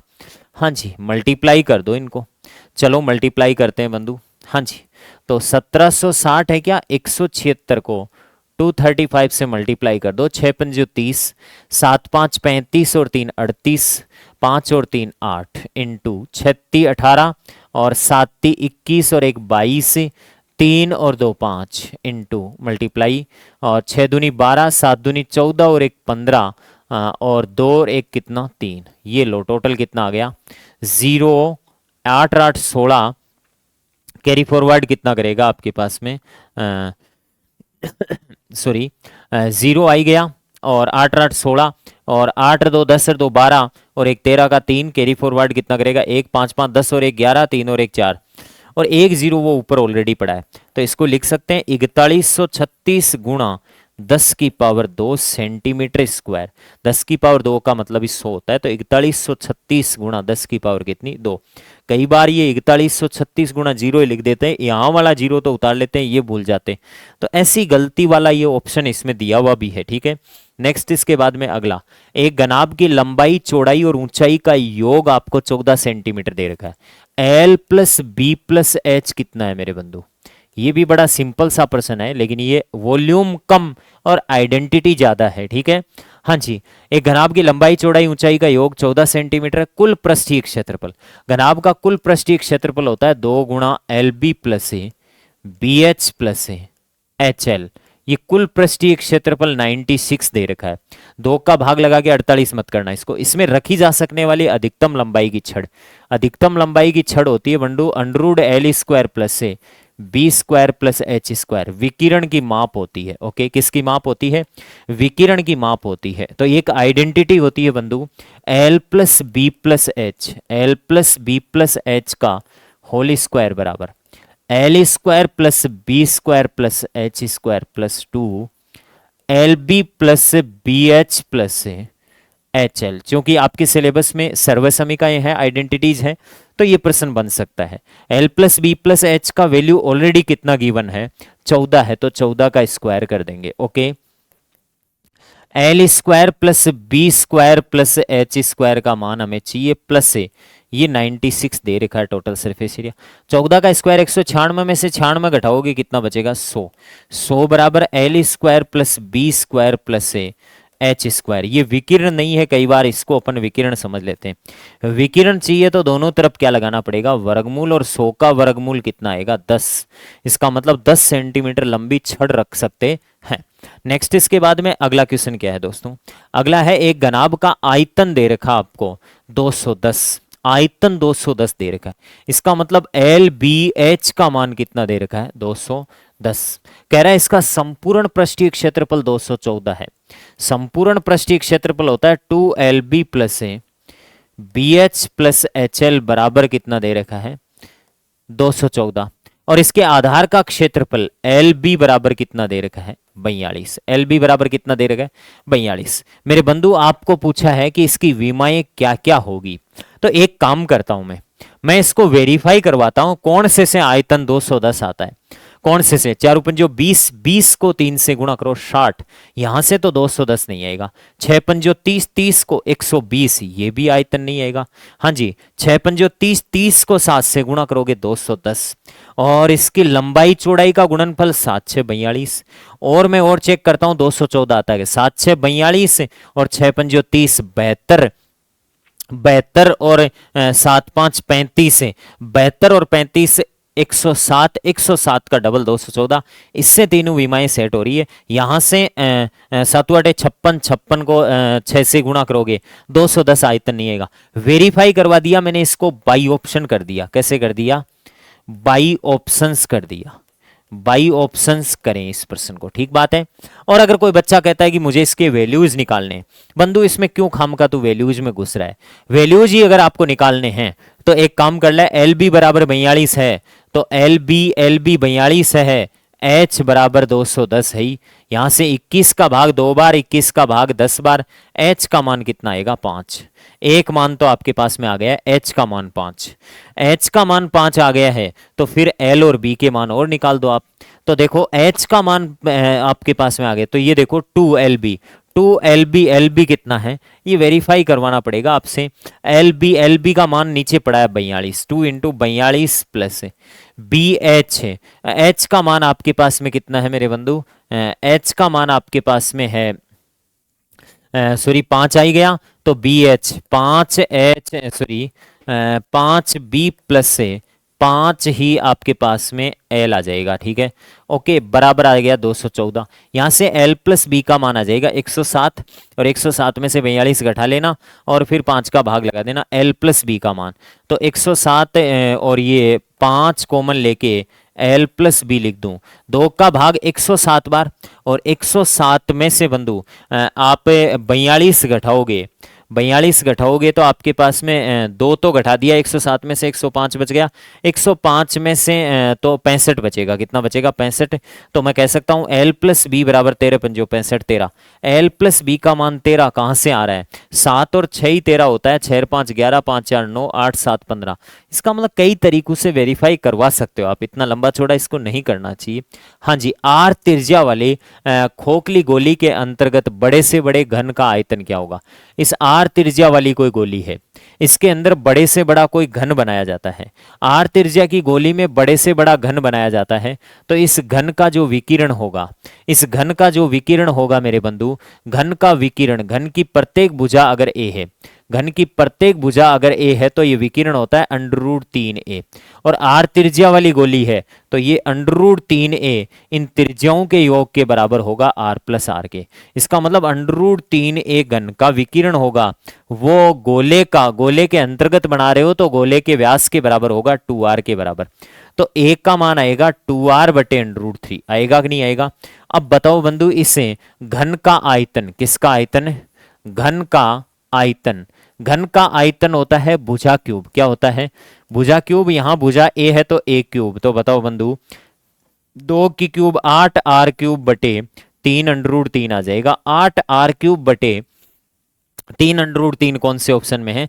3 नंबर ऑप्शन क्या होगा? राइट हो जाएगा। ओके, नेक्स्ट इसके बाद में अगला क्वेश्चन, यदि शंकु की त्रिज्या 7 सेंटीमीटर और ऊंचाई 24 है तो इसका वक्र पृष्ठीय क्षेत्रफल क्या होगा? सो सिंपल, शंकु की त्रिज्या 7 है और ऊंचाई कितनी है? 24 है। शंकु की त्रिज्या 7 है, शंकु की त्रिज्या कितनी है? 7 है और ऊंचाई कितनी है? 24 है। h का मान 24 है और r का मान कितना है? 7 है। बंधु, शंकु का वक्र पृष्ठीय क्षेत्रफल, शंकु का वक्र पृष्ठीय क्षेत्रफल का सूत्र क्या होता है? वक्र पृष्ठीय क्षेत्रफल का सूत्र होता है बंधु पाई आर एल। क्या होता है? Pi R L. पाई का मान 22/7 है और आर का मान 7 है ही, लेकिन एल का मान नहीं है मेरे पास में। एल का मान बंधु आप यहां से सीधा लिख सकते हो 25 एल का मान। क्यों लिख सकते हो सीधा? क्योंकि एक ट्रिपलेट होता है समकोण त्रिभुज का, ट्रिपलेट होता है समकोण त्रिभुज की भुजाओं का, 25, 24 और 7 का। इससे मैंने सीधा लिख दिया एल का मान, वरना आपको 24 और 7 के वर्गों को योग को जोड़ के वर्गमूल लेना था, तो सीधा 25 लिख दिया। 7 से 7 कट गया, 25 दूनी 50 और 5 कैरी फॉरवर्ड, 50 और 5 55, 550 राइट आंसर आ गया। कौन से ऑप्शन में? 3 नंबर राइट आंसर होगा। नेक्स्ट इसके बाद में अगला क्वेश्चन, 0.75 सेंटीमीटर त्रिज्या और 0.2 मीटर सेंटीमीटर मोटाई वाले सिक्कों को पिघलाकर 3 सेंटीमीटर त्रिज्या और 8 सेंटीमीटर ऊंचाई का एक लंबवर्तीय बेलन बनाने के लिए कितने सिक्कों की आवश्यकता होगी? तो बेलन के आयतन में, किसके आयतन में? बेलन के आयतन में, बेलन का आयतन, किसका आयतन? बेलन का आयतन बटा एक सिक्के का आयतन, एक सिक्के का आयतन। सिक्का खुद बेलनाकार होता है, बस उसकी ऊंचाई कम होती है। हाँ जी, लो बताओ भाई, बेलन का आयतन, बेलन का आयतन पाई आर स्क्वायर एच, बेलन का आयतन होगा पाई आर स्क्वायर। तो 0.75 सेंटीमीटर त्रिज्या वाले सिक्कों को पिघलाकर 3 सेंटीमीटर त्रिज्या और 8 सेंटीमीटर ऊंचाई वाला बेलन, तो पाई आर स्क्वायर इंटू ऊंचाई कितनी है? 8। एक सिक्के का आयतन पाई आर स्क्वायर, आर स्क्वायर बोले तो 0.75 का स्क्वायर इंटू ऊंचाई कितनी है? 0.2। पाई से पाई तो कैंसिल आउट हो गया, 3 का स्क्वायर हो गया मेरे बंधु 9 इंटू ऊपर कितना? 8। 0.75 को 2 बार लिखना पड़ेगा, 0.75 को 75/100 लिख सकते हैं, 75/100 2 बार लिख दिया, ये ले। इंटू 0.2 को 2 बट्टे कितना लिख सकता हूं? 10 लिख सकता हूं। ठीक है, पॉइंट हटा दिया मैंने, आर स्क्वायर का काम कर दिया। ओके, अब बताओ मुझे 25 3 75, 2500 के 100, 25 3 75, 2500 के 100, 3 3 9 से 9 कैंसिल आउट हो गया। ये 2 का भाग 10 में कितनी बार? 5 बार। यहां ऊपर तो आ गया 8 और नीचे आ गया 1/5 के 20, 20 के 80, और ये हो गया 80 ऊपर गया। 80 ऊपर गया तो मेरे बंधु 8×8 = 64, 640 सिक्कों की आवश्यकता होगी। कितने सिक्कों की? 640 सिक्कों की आवश्यकता होगी। नेक्स्ट इसके बाद में अगला क्वेश्चन, एक टिन का आयताकार चद्दर है जिसकी लंबाई 6 मीटर और चौड़ाई 4 मीटर है। टिन की आयताकार चद्दर है जिसकी लंबाई 6 मीटर है और चौड़ाई कितनी है? 4 मीटर। इसकी लंबाई इसके सभी कोणों से 1.5 मीटर लंबाई के वर्गाकार हिस्सों को निकाल दिया जाता है। कोई बात नहीं है, इसके चारों कोणों से वर्गाकार हिस्से निकाल रहे हो, चारों कोणों से, इस कोने से भी निकाल रहे हो, ओके, इस कोने से भी निकाल दिया, इस कोने से भी आपने निकाल दिया, इस कोने से भी निकाल दिया, और इस कोने से भी आपने निकाल दिया। तो मुझे एक बात बताओ, जो बची कुची आकृति है इसमें ये 1.5 का दोनों तरफ से निकाला तो इसकी लंबाई कितनी हो गई? 3 घटकर कितनी बच गई? 3। हाँ जी, ऊपर भी 3 बच गई। चौड़ाई 1.5 का दोनों जगह से निकाला तो 3 निकल गया, तो बचा कितना? 1। इधर भी कितना है? 1। मतलब ये नई आकृति क्या बन गई? ये कह रहा है कि निकाल दिया, चद्दर के बचे हुए भाग को खुले बॉक्स के रूप में मोड़ दिया। खुले बॉक्स के रूप में मोड़ा तो ये ऐसे मुड़ गया, इस प्रकार से, इस प्रकार से बॉक्स सा बन गया, जिसकी ये लंबाई कितनी है बंधु बताओ? लंबाई कितनी है इसकी? इसकी लंबाई तो है 3 और ये चौड़ाई है कितनी? 1, और इसकी ऊंचाई कितनी है? h। h है 1.5। बक्से का आयतन घन मीटर में बताओ। आयतन वॉल्यूम बराबर होता है L, B और H। तो लो बताओ, 15 × 45 से 4.5 मीटर क्यूब में इसका क्या आ जाएगा? आयतन आ जाएगा। ठीक बात है। नेक्स्ट इसके बाद में अगला क्वेश्चन, अगला है कि एक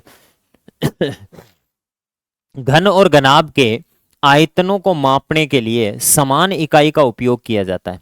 घन और घनाभ के आयतनों को मापने के लिए, समान आयतनों को मापने के लिए बंधु, घन का आयतन जो होता है, घन का आयतन, घन का आयतन होता है भुजा क्यूब। क्या होता है? भुजा क्यूब। तो घन का आयतन जो होता है वॉल्यूम होता है, घन का आयतन भुजा क्यूब होता है, और अपन भुजा गुणा क्या लिख सकते हैं? भुजा। और जो घनाभ का आयतन होता है, घनाभ का, क्यूबॉइड का, क्यूबॉइड का जो आयतन होता है, क्यूबॉइड के आयतन को अपन LBH से लिखते हैं। अब मैं एक बात पूछूं आपसे कि घन और घनाभ के आयतनों को मापने के लिए समान इकाई का उपयोग क्यों किया जाता है? समान इकाई का उपयोग क्यों किया जाता है बंधु? यहां सेंटीमीटर, इसको सेंटीमीटर, और इसको सेंटीमीटर, और इसको सेंटीमीटर, इसको सेंटीमीटर, इसको सेंटीमीटर, या फिर अपन कहते हैं ये मीटर है तो ये भी मीटर होगा, और ये भी क्या होगा? मीटर होगा। ये मीटर है तो ये भी मीटर होगा, और ये भी क्या होगा? मीटर। समान इकाइयों का उपयोग किया जाता है क्योंकि दोनों में समान फलक होते हैं। नहीं भाई, फलक का कोई कॉन्सेप्ट नहीं, दोनों हमेशा पाई पर निर्भर करते हैं। गलत बात। आयतन हमेशा त्रिआयामी माप है, बिल्कुल सही बात है, 3 डायमेंशनल माप है, और इसकी तीनों माप क्या होनी चाहिए? समान इकाई की होनी चाहिए। आयतन हमेशा त्रिआयामी माप होता है। दोनों का पृष्ठीय क्षेत्रफल समान होता है। 3 ऑप्शनों को काट के भी कर सकते थे आप, ठीक है। पृष्ठीय क्षेत्रफल समान कैसे होगा? हाँ जी तो आयतन हमेशा त्रिआयामी माप होता है जिसमें तीनों माप की इकाई समान होनी चाहिए। एक कुएं का व्यास 8 मीटर और गहराई 7 मीटर है। निकली मिट्टी को चारों तरफ 3 मीटर चौड़ाई में तटबंध किया जाता है, तो तटबंध की ऊंचाई क्या होगी? सिंपल भाषा, इधर देखो, ये कुआं है, ये कुआं खोदा गया है, ठीक बात है। इस कुएं का व्यास 8 मीटर और गहराई 7 मीटर है। व्यास 8 मीटर है, इसका मतलब इसकी त्रिज्या कितनी है? 4, और गहराई मतलब ऊंचाई कितनी है? 7। ये कुआं खोद लिया। इस कुएं से जो निकली मिट्टी है उसको चारों तरफ तटबंध किया जाता है। कुएं के ही चारों तरफ, ये लो साहब, कुएं के ही चारों तरफ तटबंध किया गया है। ये इस प्रकार से, ये इस प्रकार से तटबंध किया गया है। कर दो, कुएं के ही चारों तरफ, ये कर दिया साहब। अब मुझे एक बात बताओ, ये जो फैलाई गई मिट्टी का आयतन है, ये कुएं से निकली गई मिट्टी के आयतन के बराबर होगा?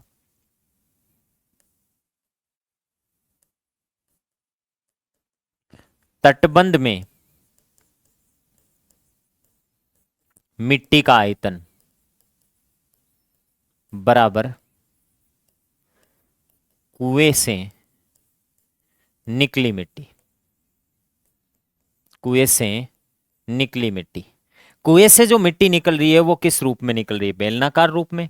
तो बेलन का आयतन होता है पाई आर स्क्वायर। आर बोले तो 4 का स्क्वायर इंटू एच बोले तो कितना? 7। ठीक बात है। कुएं से जो मिट्टी निकल रही है उसको चारों तरफ तटबंध किया है, और तटबंध जो किया है वो कितने मीटर? 3 मीटर चौड़ाई में। 3 मीटर मतलब ये कितना मीटर है? 3 मीटर। ओके, ये 3 मीटर है तो यहां से ये 4 तो था ही, और वो 3 और टोटल कितना हो गया? 7 मीटर। और ये आंतरिक आंतरिक कितना हो गया? ये अंदर अंदर कितना हो गया? अंदर अंदर आपके पास में हो गया बंधु, ये अंदर अंदर हो गया 4 मीटर। ओके, तो मैं कहूं एक बार तो 7 मीटर वाले पूरे बेलन का आयतन निकाल लूं, तो पाई आर स्क्वायर एच के अकॉर्डिंग पाई आर, आर कितनी? 7 का स्क्वायर इंटू एच कितना? ये ऊंचाई कितनी मान लूं? एच मान लूं। ओके, लेकिन इसमें से ये वाला भाग घटाना पड़ेगा, बीच वाला। पाई आर स्क्वायर, 4 का स्क्वायर इंटू एच, ये ठीक है। ओके, एच ही आएगी, एच ही घटेगी, ध्यान रखना इसका। पाई तो कॉमन ले लूं, एच भी कॉमन ले लूं, ये लो साहब, यहां पे आ गया 7 का स्क्वायर 49 माइनस 4 का स्क्वायर कितना? 16 बराबर ये हो गया पाई गुणा 16 गुणा 7। ठीक बात है। पाई से पाई को तो आप कैंसिल आउट कर दो, ये पाई से पाई तो क्या हो गया? कट गया। हाँ जी, ये h बराबर आ गया आपके पास में 16 गुणा 7 बट्टे, ये नीचे चला जाएगा। ठीक है, तो ये 10 घटेगा 39 और 6 33, 33 33। लो भाई, ये कैलकुलेशन करेंगे, पॉइंटों में चाहिए कोई दिक्कत नहीं है। 7 6 42, 4 कैरी फॉरवर्ड 112 बट्टे कितना? 33। 33 का भाग देखो बंधु, 33 का भाग कितनी बार जाएगा? 112 में। लगभग आपको ऑप्शनों पर नजर रखनी पड़ेगी, अब पूरी कैलकुलेशन नहीं करें। 33 का भाग 33 का भाग 3 बार कितना होता है? 99। 4 बार ज्यादा हो जाएगा तो 3 पॉइंट, तो 3 3 9 और 3 3 9, 99 घटाओ कितना? 13 बच जाएगा। पॉइंट लगा दो, जीरो लगा दो। हाँ जी, 4 बार दे देता हूं भाग 99, 132 ज्यादा हो जाएगा, फिर 3 बार ही जाएगा। तो 3.3 कहाँ आ रहा है ये बताओ बंधु? 3.3 तटबंध की ऊंचाई ज्ञात कीजिए। 3.3, 33 3 99, 99 तो ये कितना बच गया बंधु? 31 बच गया। कितना बच गया? 31 बच गया, और फिर जीरो उतार दूं। ठीक है, ओके, तो फिर देखो 9 बार भाग जाएगा, 9 बार, 9 9 ती 27, 2 कैरी फॉरवर्ड करेगा, और 9 ती 27 28 29, 297। बिल्कुल आपके पास में कितना बच रहा है? 13 बच रहा है। इसका मतलब 3.39 राइट आंसर कौन सा है? Second option. बहुत ही नजदीकी मामला भी है यहाँ पे। तो 3 पॉइंट कितना हो जाएगा? 39 मीटर इसकी तटबंध की क्या हो जाएगी? ऊंचाई। नेक्स्ट इसके बाद में अगला प्रश्न, दो घनों के आयतनों का अनुपात दे रखा है। एक घन की भुजा ए मान लो और दूसरे की बी मान लो। दोनों के आयतनों का अनुपात दे रखा है कितना? 64 अनुपात 125। मेरे बंधु, इनकी भुजाओं का अनुपात क्या होगा? भुजाओं का अनुपात इनके घनमूल ले लो, 64 का घनमूल 4 और 125 का कितना? 5। और जो भुजाओं का होता है वही पृष्ठीय क्षेत्रफलों का अनुपात यहाँ पे हो जाता है, तो कितना? 4 अनुपात कितना? 5। नेक्स्ट इसके बाद में अगला क्वेश्चन, एक घनाभ की लंबाई चौड़ाई ऊंचाई ए बी सी और इसका आयतन v है। संपूर्ण पृष्ठीय क्षेत्रफल s वर्ग इकाई है, तब 1/v का मान। हाँ जी, तो मुझे एक बात बताओ, v क्या होता है? v होता है ए बी सी, लंबाई गुणा चौड़ाई गुणा ऊंचाई, और इसका संपूर्ण पृष्ठीय क्षेत्रफल s दे रखा है, वो होता है 2lb। तो A B plus A, B C plus A C, ये संपूर्ण पृष्ठीय क्षेत्रफल होगा। LBH की जगह ABC है। ओके, कोई दिक्कत नहीं है। अब ये कह रहा है कि 1/v का मान क्या होगा? 1/v का मान पूछ रहा है, 1/v। मेरे बंधु, व्यू तो देखा जाए तो 1/v होता है 1/ABC, 1/ABC, लेकिन 1/ABC किसी भी ऑप्शन में नहीं है। मैं एक काम करूं, ऊपर नीचे s से मल्टीप्लाई कर दूं। ऊपर नीचे किससे मल्टीप्लाई कर दूं? s से। s से s वापस काट लो चाहे।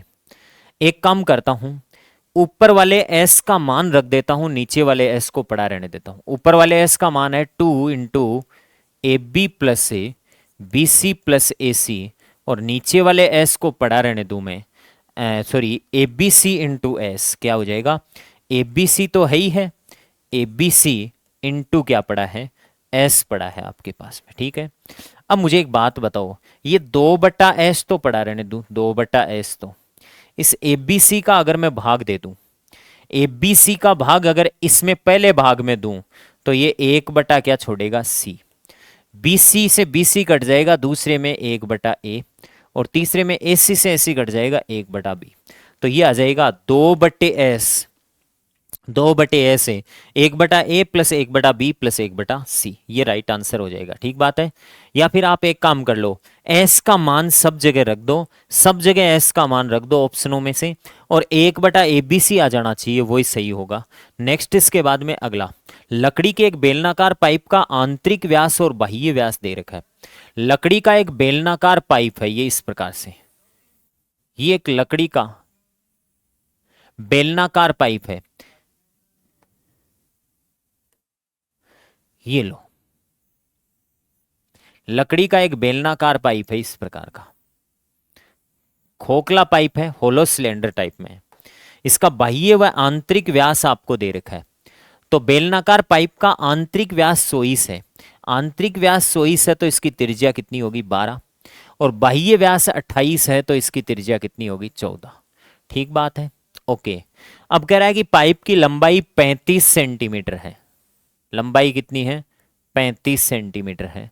अब ये कह रहा है कि द्रव्यमान ज्ञात कीजिएगा, 1 सेंटीमीटर क्यूब लकड़ी का द्रव्यमान, इसका मतलब हमें आयतन निकाल लेना चाहिए। क्या निकाल लेना चाहिए, आयतन, किस आकृति का, इस आकृति का, इस भाग का, इस भाग का हमें आयतन निकालना चाहिए।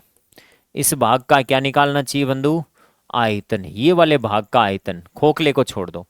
तो बाहर वाली त्रिज्या पूरी लेते हुए आयतन निकाल लूं, पाई आर स्क्वायर, आर पूरी लेते हुए, पूरी कितनी, 14, पाई आर स्क्वायर इंटू 35, माइनस से, माइनस अंदर वाले खोखले बेलन का घटा दूं, पाई आर स्क्वायर, आर स्क्वायर कितनी है, 12 का स्क्वायर इंटू कितना, 35, ये इसका आयतन आ जाएगा, v आ जाएगा। अब ये आयतन आएगा कितना वो देख लेते हैं अपन, v का मान। ये बंधु आपके पास में जो कॉमन आ रहा है उनको कॉमन निकालो, पाई कॉमन आ रहा है, इट मीन्स 22/7 है, 35 भी कॉमन आ रहा है, 14 का स्क्वायर 196 होता है, माइनस 12 का स्क्वायर 144, 7 का भाग 35 में 5 बार, 22 5 110 इंटू, ये घटा लो, 5 बच गया, 4 में से 4 गया 0, और ये आ गया, सॉरी हाँ 5 ही बचा, ये तो ऑलरेडी ये तो 5 ही बचा, ये लो 5, 12 का 14 का स्क्वायर, सॉरी ये 149 गलत लिख दिया यहाँ पे, 14 का स्क्वायर 196 होता है, कितना होता है, 196 होता है, 196, 196 में से 144, 6 में से 4 गया 2 बचा, और 9 में से 4 गया 5 बचा, 52, और ये v आ गया, ठीक है।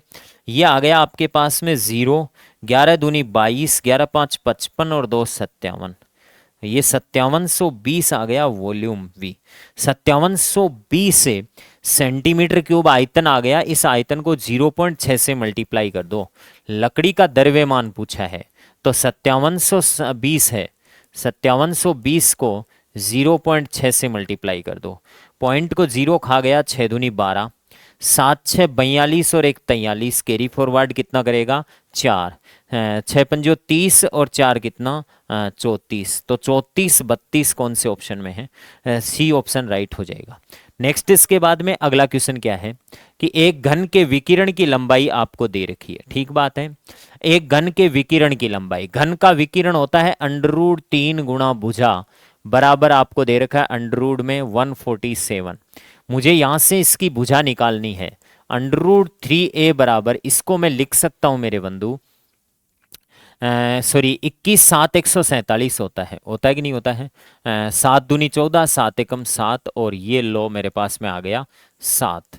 हाँ जी, इसको मैं लिख सकता हूँ √3a बराबर, इसको लिख सकता हूँ 3 गुणा 7 गुणा 7, 7 7 49 का वर्गमूल तो कितना आ जाएगा, 7, लेकिन √3 ऐसा का ऐसा, इसका मतलब a बराबर कितना आ गया, 7। अब ये क्या पूछना चाह रहा है, इस प्रकार के 3 घनों को एक सीधी रेखा में इस प्रकार जोड़ा जाता है, तीन घनों को जोड़ा जाता है, घनाभ बन जाए तो घनाभ का संपूर्ण पृष्ठीय क्षेत्रफल। तीन घनों को आपने जोड़ दिया, तीन घनों को जोड़ दिया तो लंबाई कितनी हो गई, 7 7 14 और 7 3 21। चौड़ाई कितनी है, 7 ही है, और ऊंचाई कितनी है, 7 ही है। ठीक है, घनाभ बनता है और घनाभ का संपूर्ण पृष्ठीय क्षेत्रफल पूछा आपको। घनाभ का संपूर्ण पृष्ठीय क्षेत्रफल टोटल सरफेस एरिया होता है 2 गुणा L B plus A B H plus A H L. ये 2 गुणा एल बी, एल बी लो भाई, एल बी कितना होगा, 21 7 147, सॉरी 2 गुणा L B 147 plus B H 49 plus 147, ये लो, इनको जोड़ दो आप तो। ठीक है, हाँ जी, ये 7 और 7 14, 14 और 9 कितना हो गया आपके पास में, 14 और 9 23, 23 का 3 कैरी फॉरवर्ड कितना 2। ठीक है, हाँ जी, 4 4 8 4 12, 12 और 2 14 का 4, असल की 1 लग गई। ठीक है, हाँ जी, ये हो गया 2 और 2 और 1 कितना 3, 343। 343 को 2 से गुणा कर दो, 3 दूनी 6, 4 दूनी 8, 3 दूनी 6, 686 वर्ग सेंटीमीटर आ जाएगा, सॉरी 686 वर्ग सेंटीमीटर घनाभ का संपूर्ण पृष्ठीय क्षेत्रफल। शंकु के छिन्नक के दोनों सिरे किस प्रकार के होते हैं, शंकु छिन्नक इस प्रकार का होता है, शंकु छिन्नक इस प्रकार की आकृति को बोलते हैं। दोनों सिरे किस प्रकार के होते हैं, दोनों सिरे बंधु वर्ताकार होते हैं। कैसे होते हैं, वर्ताकार। शंकु के छिन्नक के, हाँ जी, आयताकार होते हैं, छिन्नक के हो सकते हैं। किसके हो सकते हैं, छिन्नक के हो सकते हैं। मैं फिर बता रहा हूं किसके हो सकते हैं, छिन्नक के हो सकते हैं, आयताकार छिन्नक के हो सकते हैं, शंकु छिन्नक के नहीं। किसके नहीं, शंकु छिन्नक के नहीं, शंकु छिन्नक के नहीं। छिन्नक के हो सकते हैं, शंकु छिन्नक के नहीं होते। त्रिभुजाकार भी हो सकते हैं, त्रिभुजाकार भी हो सकते हैं, मैं फिर बता रहा हूं, त्रिभुजाकार भी हो सकते हैं, शंकु छिन्नक के नहीं। गोलाकार भी हो सकते हैं, गोलाकार, वर्ताकार, गोला, गोला तो 3D शेप है भाई, 3D कैसे होगी। ठीक है, हाँ जी, तो राइट आंसर यहां पे शंकु छिन्नक के दोनों सिरे। ये वैसे डीप कॉन्सेप्ट है कि कैसे सर छिन्नक क्या होता है और शंकु छिन्नक क्या होता है। बंधु अपन छिन्नक को, शंकु को काटते हैं तो जो आकृति बनती है उसको शंकु छिन्नक बोलते हैं, लेकिन ये अपन जनरली जो छिन्नक छिन्नक चिल्लाते हैं वो शंकु छिन्नक ही होता है। जनरली अपन ऐसे छिन्नक नहीं पढ़ते जिनके सिरे आयताकार हो। ठीक है, नेक्स्ट इसके बाद में अगला प्रश्न कह रहा है, एक कमरे की लंबाई, चौड़ाई और ऊंचाई दे रखी है, जिसमें 2 दरवाजे हैं और 4 खिड़कियां, प्रत्येक की माप दे रखी है। दरवाजे तथा खिड़कियों को छोड़कर शेष भाग पर रंगाई करने का खर्चा पूछा है। सिंपल प्रश्न, चारों दीवारों का क्षेत्रफल, चारों दीवारों का क्षेत्रफल, किसका क्षेत्रफल, चारों दीवारों का क्षेत्रफल। कमरे की चारों दीवारों का क्षेत्रफल होता है 2 गुणा ऊंचाई, 2 गुणा ऊंचाई। ऊंचाई कितनी है मेरे बंधु, लंबाई, चौड़ाई और ऊंचाई 8 है। ठीक है, इनटू लंबाई प्लस चौड़ाई 24 प्लस 18। ओके, ये हो गया, सब मीटर में है ना, कोई दिक्कत नहीं है। हाँ जी, आने दो, ये हो गया 16 इंटू 8 4 12, 3 और 1 4 42, 16 दूनी 32, 3 कैरी फॉरवर्ड करेगा, 16 चौके 64 और 3 कितना हो गया 67, 672 मीटर स्क्वायर आ गया। चारों दीवारों पर पेंट नहीं होगा। यहां पे इनमें 2 दरवाजे हैं। कितने दरवाजे हैं, 2 दरवाजे हैं, 3 मीटर इंटू 2 मीटर माप के। 2 दरवाजे 3 मीटर इंटू 2 मीटर माप के, तो 672 में से 2 दरवाजों का क्षेत्रफल घटा लो, 3 मीटर इंटू 2 मीटर माप के। ओके, माइनस इसमें से इसमें 4 खिड़कियां हैं। कितनी खिड़कियां हैं, 4 खिड़कियां हैं, प्रत्येक की माप 1 मीटर इंटू 1.5 0.5 मीटर।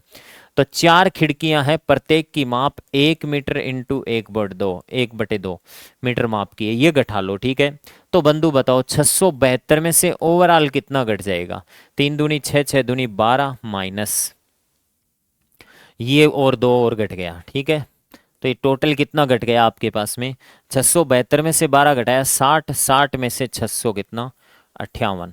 ठीक है, हाँ जी, तो 658 वर्ग मीटर ऐसी जगह है जहां पे क्या करना है, पेंट करना है।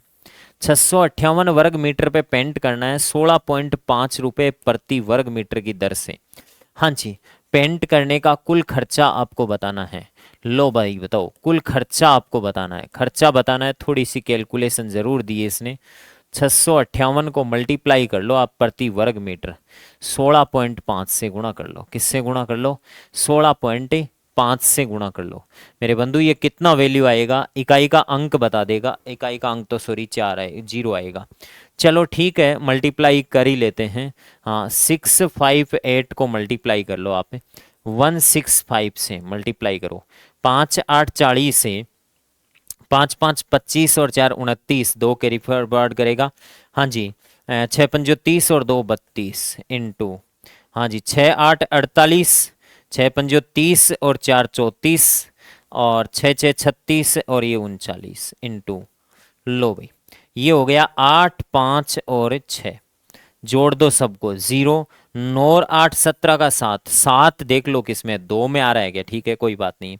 हाँ जी, 8 2 10 और 4 14 और 1 5 15, 15 का 5। हाँ जी, 8 9 ये 18, 18 का 8 कैरी फॉरवर्ड कितना? 1 6 3 9 10 857।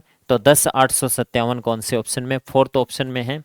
10 857.0 लगेगा, तो 10 857.0 और लगेगा, इतने रुपए खर्चा आएगा। नेक्स्ट इसके बाद में अगला प्रश्न, एक तरबूज का संपूर्ण पृष्ठीय क्षेत्रफल 4 पाई आर स्क्वायर है। सबको पता है कि एक तरबूज का संपूर्ण पृष्ठीय क्षेत्रफल 4 पाई आर स्क्वायर है। इसका मतलब 4 पाई आर स्क्वायर इसका टोटल सरफेस एरिया है। ये गोलक है, क्या है बंधु? गोलक है। तरबूज कैसा है? गोलक है। इस तरबूज को 2 बराबर भागों में काट दिया जाता है, प्रत्येक भाग का कुल पृष्ठीय क्षेत्रफल। इस तरबूज को 2 बराबर भागों में काट दिया जाता है। जैसे इसको 2 बराबर भागों में काटा जाता है, 2 बराबर भागों में, तो 2 आधे आधे भाग इसके निकल कर आ जाएंगे ऐसे। 2 आधे आधे भाग इसके निकल कर आ जाएंगे इस प्रकार से।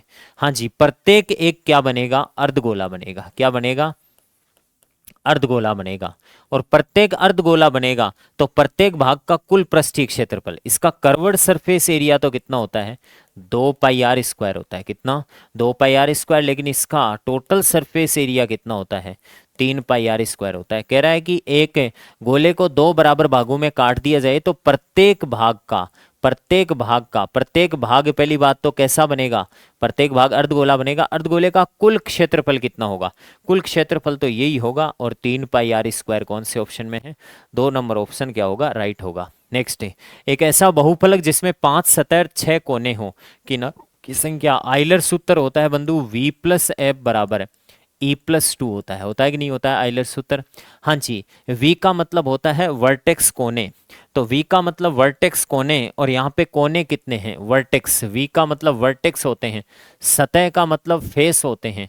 तो इसमें किनारों की संख्या पूछिए, एज पूछिए। ओके, कोई दिक्कत नहीं है। 5 तो इसमें क्या, सॉरी v का मान 6 कोने हैं और 5 सतह हैं, तो e का मान पूछा है E+2। लो बता दो, 6 और 5 11 में से 2 घटाओ, एज कितनी आ जाएगी? 9। तो यहाँ पे कितनी एज आएगी? 9 एज आएगी। नेक्स्ट और लास्ट क्वेश्चन देखो क्या है। एक कमरे के फर्श का परिमाप 18 मीटर है। एक कमरे के फर्श का परिमाप 18 मीटर है। ये एल है, ये बी है। इसका परिमाप है, परिमाप होता है 2 into L plus B. 2 into L plus B बराबर कितना है? 18। और इसकी ऊंचाई कितनी दे रखी है? 3 मीटर। कमरे की चारों दीवारों का क्षेत्रफल, चारों दीवारों का क्षेत्रफल होता है 2 गुणा L plus B into H. इस एच को चाहे 2h एल प्लस बी बोल दो। इसका मान ऑलरेडी दे रखा है 18। कितना दे रखा है? 18। इसका मान 18 दे रखा है, तो 18 को h से गुणा कर दो। 18 3 कितना हो जाएगा? 54। ये सिंपल सा प्रश्न है। 54 वर्ग मीटर हो जाएगा कमरे की चारों दीवारों का क्षेत्रफल। ओके दोस्तों, इस प्रकार ये L2 के मैथ्स के क्वेश्चनों का मैंने आपको सॉल्यूशन करवाया। आगे इसी सेशन में जुड़े रहिएगा, अभी साइंस के क्वेश्चनों का भी सॉल्यूशन होगा। Thank you.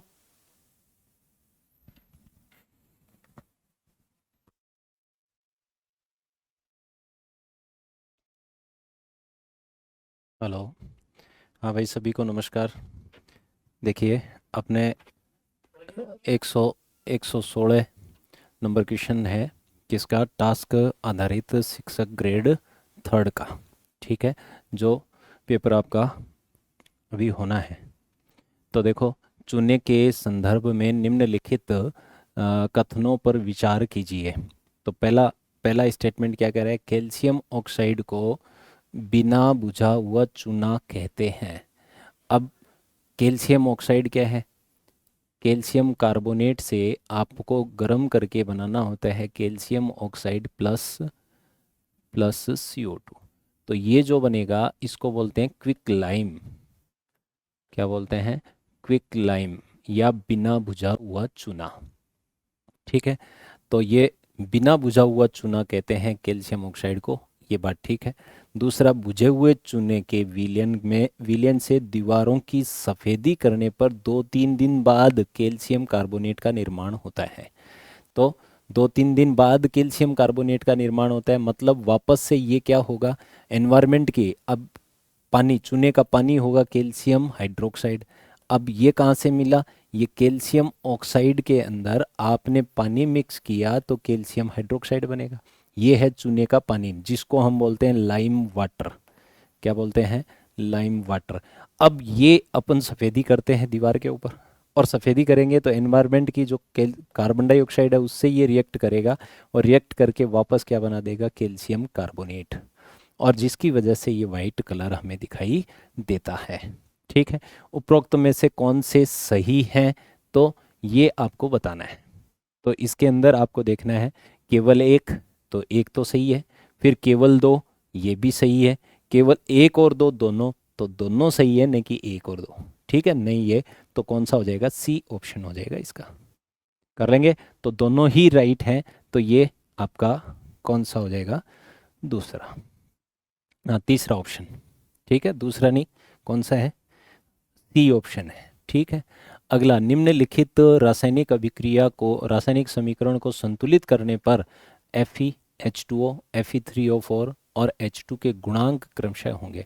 ये क्वेश्चन बहुत बार एग्जाम में पूछा जा चुका, फर्स्ट ग्रेड में भी आ चुका, और आपके भी आ सकता है। तो इसको आपको देखना है, इसकी रिएक्शन लिखनी है। देखो, Fe रिएक्शन लिखनी है, Fe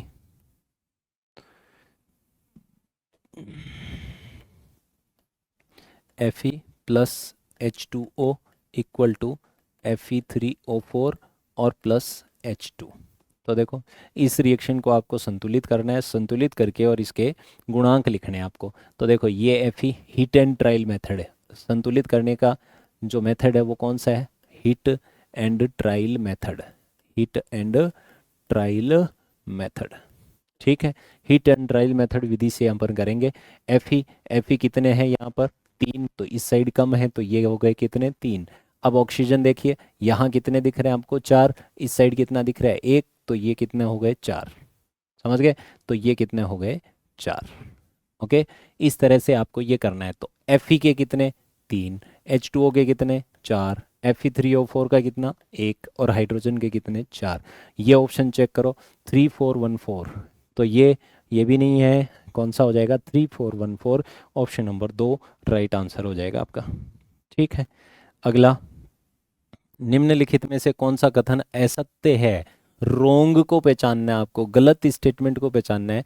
जब कैल्शियम ऑक्साइड जल के साथ अभिक्रिया करता है, कैल्शियम ऑक्साइड जल के साथ अभिक्रिया करता है, अभी बताया था, क्या बनेगा, कैल्शियम हाइड्रोक्साइड बनता है, ठीक है। तो देखो, यह है बुझे हुए चूने का निर्माण करता है, सही है ये तो। अगला, इसमें अधिक मात्रा में ऊष्मा निकलती है, बिल्कुल यहाँ पर ऊष्मा भी निकलेगी, बहुत ज़्यादा ऊष्मा निकलेगी, ठीक।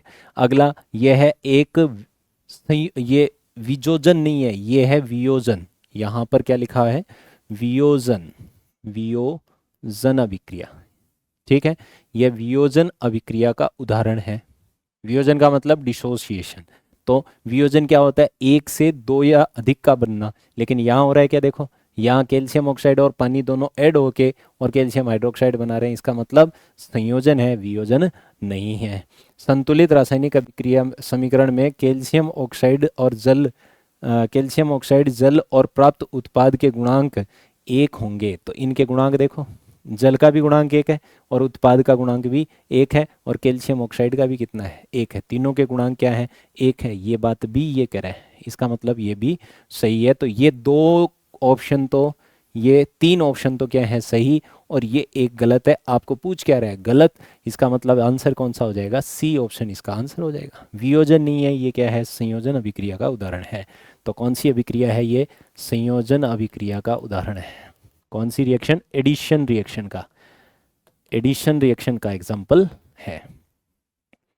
अगला अभिक्रिया में औक्षिकारक नहीं, औक्षिकारक, औक्षिकारक अभिक्रिया में औक्षिकारक और अपचायक की पहचान कीजिए। कौन औक्षिकारक है और कौन अपचायक है। तो इसके अंदर आप ये देखो Fe और कॉपर सल्फेट, तो इसकी रिएक्शन कौन सी है, Fe plus CuSO4 equal to ये बनेगा FeSO4 प्लस Cu। ठीक है, ये रिएक्शन। इसके अंदर क्या करना है आपको, इसके अंदर क्या करना है आपको, इसके अंदर आपको ये पहचानना है कि किसका ऑक्सीकारक, कौन ऑक्सीकारक है और कौन अपचायक है। तो ऑक्सीकारक कौन है, तो ये देखिए क्रमशः आपको बताना है। तो Fe का ऑक्सीडेशन हो रहा है, जिसका ऑक्सीडेशन होता है वो किसी दूसरे का अपचयन करेगा, और दूसरे का अपचयन कर रहा है, इसका मतलब ये खुद क्या हो गया, अपचायक। कौन हो गया, अपचायक। और इसका, इसका क्या हो रहा है, देखो यहाँ अपचयन हो रहा है, अपचयन हो रहा है, इसका मतलब ये किसी दूसरे का क्या करेगा, ऑक्सीडेशन। इसका मतलब कॉपर सल्फेट क्या है, ऑक्सीकारक। कौन है, ऑक्सीकारक। तो ऑक्सीकारक हो गया कॉपर सल्फेट, और ये कौन हो गया, अपचायक Fe। तो ऑप्शन नंबर सी हो जाएगा इसका आंसर। अगला, ऑक्सीकरण व अपचयन के विलयन में विषय में नीचे दिए गए कथनों में से कौन सा सही है, कौन सा सही है। तो ऑक्सीकरण में इलेक्ट्रॉन त्यागे जाते हैं, जबकि अपचयन में इलेक्ट्रॉन ग्रहण किए जाते हैं, ये सही है। ऑक्सीकरण में इलेक्ट्रॉन ग्रहण किए जाते हैं, जबकि अपचयन में इलेक्ट्रॉन त्यागे जाते हैं, नहीं। ठीक है, अगला, ऑक्सीकारक ऑक्सीकरण अंक घटाता है। ऑक्सीकारक क्या करेगा, ऑक्सीकारक ऑक्सीकरण अंक को बढ़ाता है न कि घटाता है। देखो ऑक्सीकारक, अभी देखो पीछे वाला एग्जाम्पल देख लो, पीछे वाले के अंदर ये देखो ऑक्सीकारक कौन है, ये वाला ऑक्सीकारक है ये। ठीक है, इसका मतलब इसने क्या किया, इसका ऑक्सीकरण किया, तो इसका ऑक्सीडेशन नंबर देखो, यहाँ 0 और यहाँ क्या है, +2। इसका मतलब इसका क्या करा, ऑक्सीकरण अंक को बढ़ा दिया। किसने, ऑक्सीकारक ने। अपना इस स्टेटमेंट के अंदर क्या लिखा हुआ है, ऑक्सीकारक ऑक्सीकरण अंक को घटाता है, नहीं बढ़ाता है।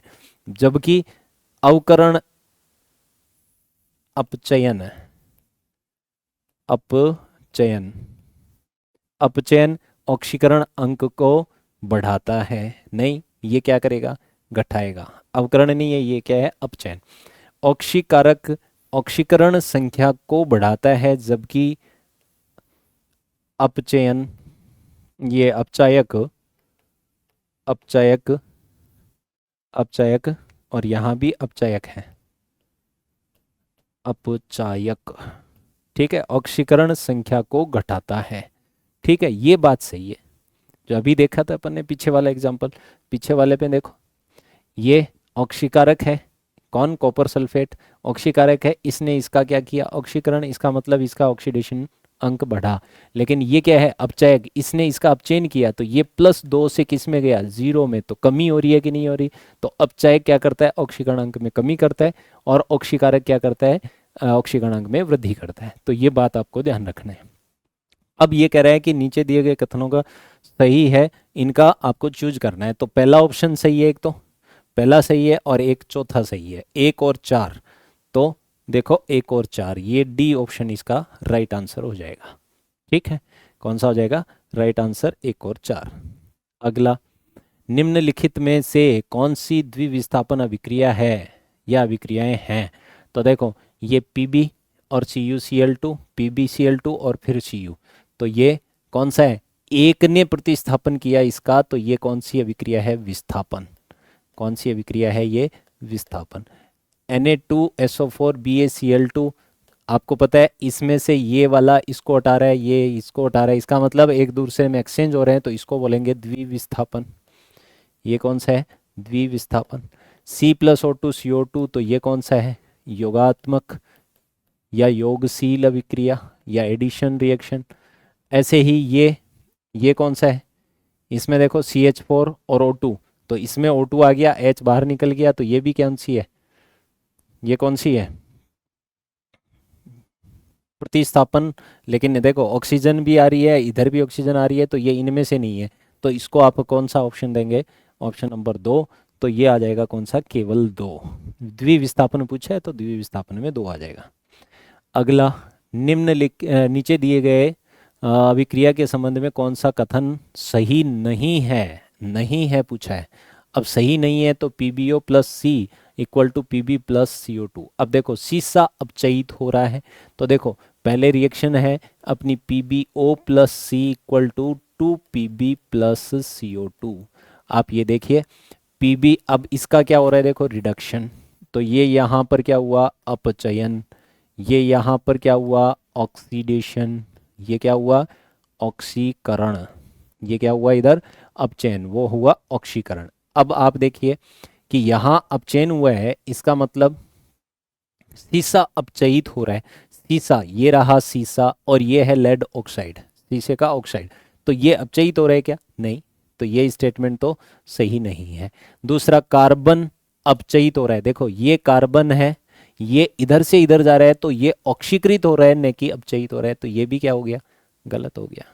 अगला, लेड ऑक्साइड अपचयित हो रहा है, देखो ये है लेड ऑक्साइड, यहाँ से ये इसका अपचयन होकर के ये लेड बन रहा है, इसका मतलब अपचयन हो रहा है, मतलब अपचयित हो रहा है, तो ये राइट आंसर हो गया।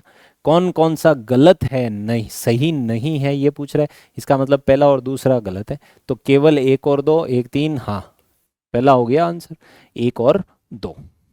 अगला क्वेश्चन है, उपरोक्त अभिक्रिया में कौन सा अपचय, किसका अपचयन हो रहा है, इनमें से अपचयन किसका हो रहा है ये देखना है, ये रिएक्शन है, इसमें से किसका अपचयन हो रहा है ये देखना है। तो Fe2O3 plus 3CO equal to 2Fe plus CO2। आप ये देखो Fe की ऑक्सीडेशन नंबर देखो, यहाँ से इसका क्या हो रहा है, अपचयन हुआ, इसका क्या हुआ है, अपचयन हुआ है, CO का क्या हुआ है, ऑक्सीकरण हुआ है, इसका क्या हुआ है, ऑक्सीकरण हुआ है। अब देखो किसका अपचयन हो रहा है, तो दिख रहा है आपको Fe2O3 का हो रहा है, किसका हो रहा है, ये दिख रहा है सीधा सीधा, इसका अपचयन हुआ Fe में, तो ये क्या हो गया आंसर पहला। अगला, कोयले का दहन किस प्रकार की अभिक्रिया है, सी कोयला होता है, कोयला कौन, कार्बन, और दहन का मतलब है ऑक्सीजन की उपस्थिति में आपको इसका जलाना, तो ये क्या बनेगा CO2। तो ये कौन सी योगात्मक अभिक्रिया, कौन सी अभिक्रिया है ये, योगात्मक, या इसी का नाम है संयोजन, एडिशन या योगशील, तो कौन सी रिएक्शन हो गई, संयोजन अभिक्रिया। अगला, साग सब्जियों का विघटन होकर कंपोस्ट बनना किस प्रकार की अभिक्रिया का उदाहरण है। तो साग सब्जी गल करके और उष्मा भी देंगे और कंपोस्ट बनाएंगे, तो कौन सी है, उष्माक्षेपी अभिक्रिया। इसको सीधा सीधा आपको ध्यान रखना है, इस बार फर्स्ट ग्रेड के अंदर भी आया था ये सवाल। अगला है, कॉपर सल्फेट के नीले विलयन में लोहे की कील डालने पर क्या परिवर्तन होगा, क्या परिवर्तन होगा। तो इसमें पहला ऑप्शन देखो, विलयन का नीला रंग मलिन पड़ जाता है, मतलब फीका पड़ जाता है, ठीक है, सही है ये बात। उसके बाद लोहे की कील का रंग भूरा होना, ये भी ठीक है। कॉपर सल्फेट के कारण विलयन भूरा होने लगता है, ये भी ठीक है, तो सभी सही हैं, इसका मतलब उपरोक्त सभी। अगला है, Pb plus CuCl2 equal to PbCl2 plus Cu, उपरोक्त अभिक्रिया किसका उदाहरण है। तो आपको दिख रहा है, देखो इधर इसमें से इसने इसको रिप्लेस कर दिया, तो ये कौन सी रिएक्शन है, विस्थापन अभिक्रिया, एक ही का प्रतिस्थापन हो रहा है, इसका मतलब विस्थापन। अगला, ये ठीक है, आपके ये क्वेश्चन थे जो केमिस्ट्री के थे। नमस्कार दोस्तों, अपनी जो टास्क आधारित ग्रेड 3 की टेस्ट सीरीज थी उसके प्रश्नों में जो बायोलॉजी के प्रश्न हैं उनका अपन व्याख्यात्मक सॉल्यूशन करते हैं। देखिए, पहला जो प्रश्न है वो ये कह रहा है कि आपके पास 2 कथन है और इन दोनों कथनों में से आपको सही कथन का चयन करना है। तो पहला कह रहा है कि कथन एक, मेंढक में कायांतरण हेतु, तो आपको पता है कि कायांतरण का मतलब है मेंढक का जो लार्वा होता है जिसको क्या कहते हैं, टैडपोल कहा जाता है। इस टैडपोल को वयस्क मेंढक में बदलने के लिए थायरोक्सिन हार्मोन की जरूरत पड़ती है, और थायरोक्सिन हार्मोन एक ऐसा हार्मोन है जिसके निर्माण में आयोडीन की आवश्यकता होती है। इसका मतलब पहला जो कथन है वो सही है। दूसरा, मेंढक में जल, मेंढक जो है वो जल में बाह्य निषेचन करता है, बिल्कुल सही बात है।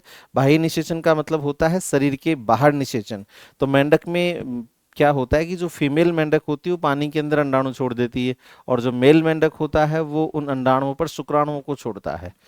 तो ये भी सही है क्योंकि बाह्य निषेचन होता है। क्वेश्चन कह रहा है कि पहला पहला जो ऑप्शन है वो एक सही है, दो गलत है। गलत है क्योंकि दूसरा भी सही है। एक गलत है, दो सही, ये भी गलत है। एक व दो दोनों सही हैं, बिल्कुल दोनों सही हैं, लेकिन दो एक का सही स्पष्टीकरण है इसमें। यहां तक तो ये ऑप्शन सही है, लेकिन दो जो है वो एक का स्पष्टीकरण नहीं है, क्योंकि ये जो कारण है ये कारण कथन की व्याख्या नहीं कर रहा। कारण, ये बात तो सही है लेकिन इसका इससे कोई संबंध नहीं है। बाह्य निषेचन का कायंत्रण में आयोडीन की आवश्यकता से कोई संबंध नहीं है। तो दिए गए प्रश्न का उत्तर होगा डी ऑप्शन।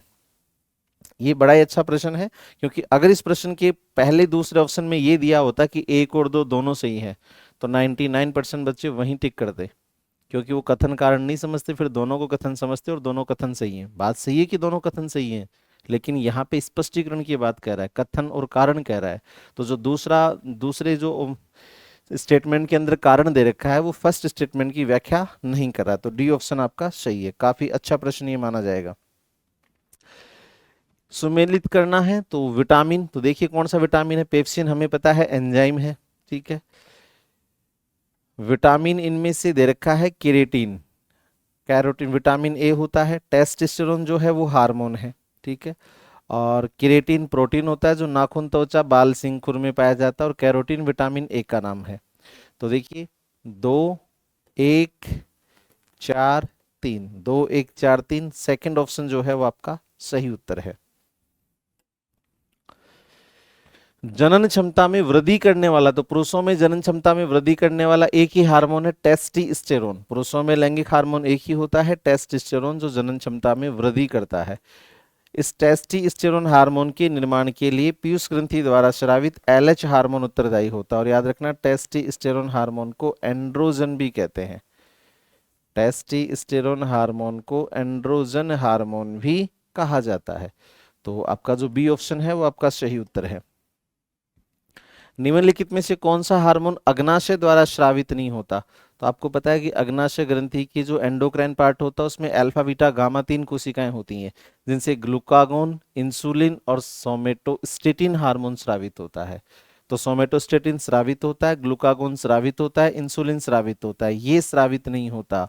तो आपका जो सही उत्तर हो गया वो हो गया सी ऑप्शन। इस क्वेश्चन का सही उत्तर हो जाएगा सी ऑप्शन, क्योंकि रिलैक्सिन हार्मोन जो है वो महिलाओं में प्रेगनेंसी के दौरान प्लेसेंटा से स्रावित होता है, जिसको अपन अपरा या गर्भनाल भी कहते हैं।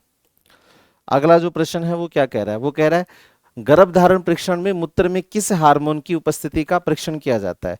तो गर्भधारण को टेस्ट करने के लिए यूरिन के अंदर एचसीजी हार्मोन को टेस्ट किया जाता है। अगर पेशाब में एचसीजी हार्मोन प्रेजेंट है, इसका मतलब प्रेगनेंसी कंफर्म है। एचसीजी का पूरा नाम होता है human chorionic gonadotropin hormone. Human chorionic gonadotropin trophic hormone, ये वो हार्मोन है जिसकी उपस्थिति के द्वारा प्रेगनेंसी को डिटरमाइन किया जाता है। ऑक्सीटोसिन जो होता है वो प्रसव के समय गर्भाशय की दीवारों में खिंचाव उत्पन्न करता है और बच्चे का जन्म करवाता है, इसको लव हार्मोन भी कहते हैं। एडीएच हमारी किडनियों में पेशाब के निर्माण के दौरान पानी और जो आयंस होते हैं उनका पुनर्शोषण करवाता है। और ह्यूमन प्लेसेंटल लैक्टोजेनिक हार्मोन जो है वो स्तन ग्रंथियों को दूध के निर्माण के लिए तैयार करता है। तो दिए गए प्रश्न का उत्तर पहला ऑप्शन सही होगा। सुमेलित करना है तो सोमेटोट्रोपिन हमें पता है वृद्धि हार्मोन होता है, अंगों में वृद्धि को प्रेरित करता है, ठीक है। इंसुलिन हमें पता है कि खून में ग्लूकोज के लेवल को कम करता है, तो खून में शर्करा के स्तर का नियमन करता है, ठीक है। टेस्टोस्टेरोन का मतलब होता है, काम होता है पुरुषों में द्वितीयक लैंगिक लक्षणों का प्रकट करवाना, यानी नर में लैंगिक लक्षणों का नियमन करना। और एस्ट्रोजन का काम होता है वही महिलाओं में काम करना जो पुरुषों में टेस्टोस्टेरोन करता है। तो देखिए कूट हो गए 2 4 1 और 3, 2 4 1 3, 2 4 1 3, फोर्थ ऑप्शन जो है वो आपका सही उत्तर है। आयोडीन युक्त हार्मोन, तो आयोडीन युक्त हार्मोन वो हैं जो थायराइड ग्रंथि से स्रावित होते हैं, थायरोक्सिन हार्मोन। तो T3 और T4 हार्मोन जो होते हैं वो दोनों ही आयोडीन हार्मोन होते हैं। T3 में आयोडीन के 3 अणु होते हैं, T4 में आयोडीन के 4 अणु होते हैं। ग्लूकागोन हार्मोन अग्नाशय ग्रंथि से स्रावित होता है, जो ग्लाइकोजन को ग्लूकोज में बदलता है। इंसुलिन भी अग्नाशय की बीटा सेल से स्रावित होता है, जो ग्लूकोज को ग्लाइकोजन में बदलता है। एड्रेनलिन हार्मोन एड्रेनल ग्रंथि से स्रावित होता है, जो आपातकालीन स्थितियों में शरीर को मतलब स्थिति का सामना करने के लिए तैयार करता है। निम्नलिखित युग्मों पर विचार करना। अधिवृक्क ग्रंथि जो किडनियों पे पाई जाती है, इससे एपिनेफ्रिन और नॉरएपिनेफ्रिन दोनों हार्मोन स्रावित होते हैं, ये बिल्कुल सही है। अग्नाशय से एस्ट्रोजन प्रोजेस्टेरोन, ये गलत है क्योंकि एस्ट्रोजन और प्रोजेस्टेरोन दोनों हार्मोन स्रावित होते हैं अंडाशय ग्रंथि से। पीयूष ग्रंथि से वृद्धि हार्मोन बिल्कुल स्रावित होता है, जिसको सोमेटोट्रोपिन कहते हैं। सोमेटोट्रोपिन हार्मोन पीयूष ग्रंथि से स्रावित होता है, जो वृद्धि हार्मोन है। तो पहला भी सही है और तीसरा भी सही है। पहला और तीसरा, 1 और 3, आपका ऑप्शन डी है जो है वो सही है। निम्नलिखित कथनों पर विचार कीजिए। तंत्रिका आवेग यानी नर्व इंपल्स जो होते हैं वो एक न्यूरॉन से दूसरे न्यूरॉन में जाएंगे सिनेप्स के द्वारा, बिल्कुल पहली बात बिल्कुल सही है। रासायनिक सिनेप्स आपको पता है 2 प्रकार का होता है, केमिकल और इलेक्ट्रिकल। केमिकल सिनेप्स ज्यादा पाया जाता है, इलेक्ट्रिकल सिनेप्स कम पाया जाता है, लेकिन इलेक्ट्रिक सिनेप्स की स्पीड ज्यादा होती है, केमिकल सिनेप्स की स्पीड कम होती है। तो रासायनिक सिनेप्स से आवेग का संचरण विद्युत सिनेप्स के संचरण की तुलना में अधिक तीव्र है, ये गलत हो गया क्योंकि ये कह रहा है कि रासायनिक में फास्ट होता है, जबकि ऐसा नहीं है। फास्ट किस में होता है? विद्युत में होता है। तो केवल एक बी ऑप्शन जो है वो आपका सही उत्तर है। पौधों पर से परिपक्व पत्तियों और फलों का झड़ना, तो परिपक्व पत्तियों और फलों का झड़ना वृद्धि रोधक हार्मोन जो एब्सिसिक अम्ल होता है, डी ऑप्शन। यौना आरंभ से संबंधित शरीर के लक्षणों में, तो यौना आरंभ प्यूबर्टी, प्यूबर्टी मतलब गौण लैंगिक लक्षण या फिर द्वितीयक लैंगिक लक्षणों का प्रकट होना। इसके लिए महिलाओं में तो उत्तरदायी है कौन? महिलाओं में एस्ट्रोजन हार्मोन उत्तरदायी है, और पुरुषों में उत्तरदायी होता है कौन?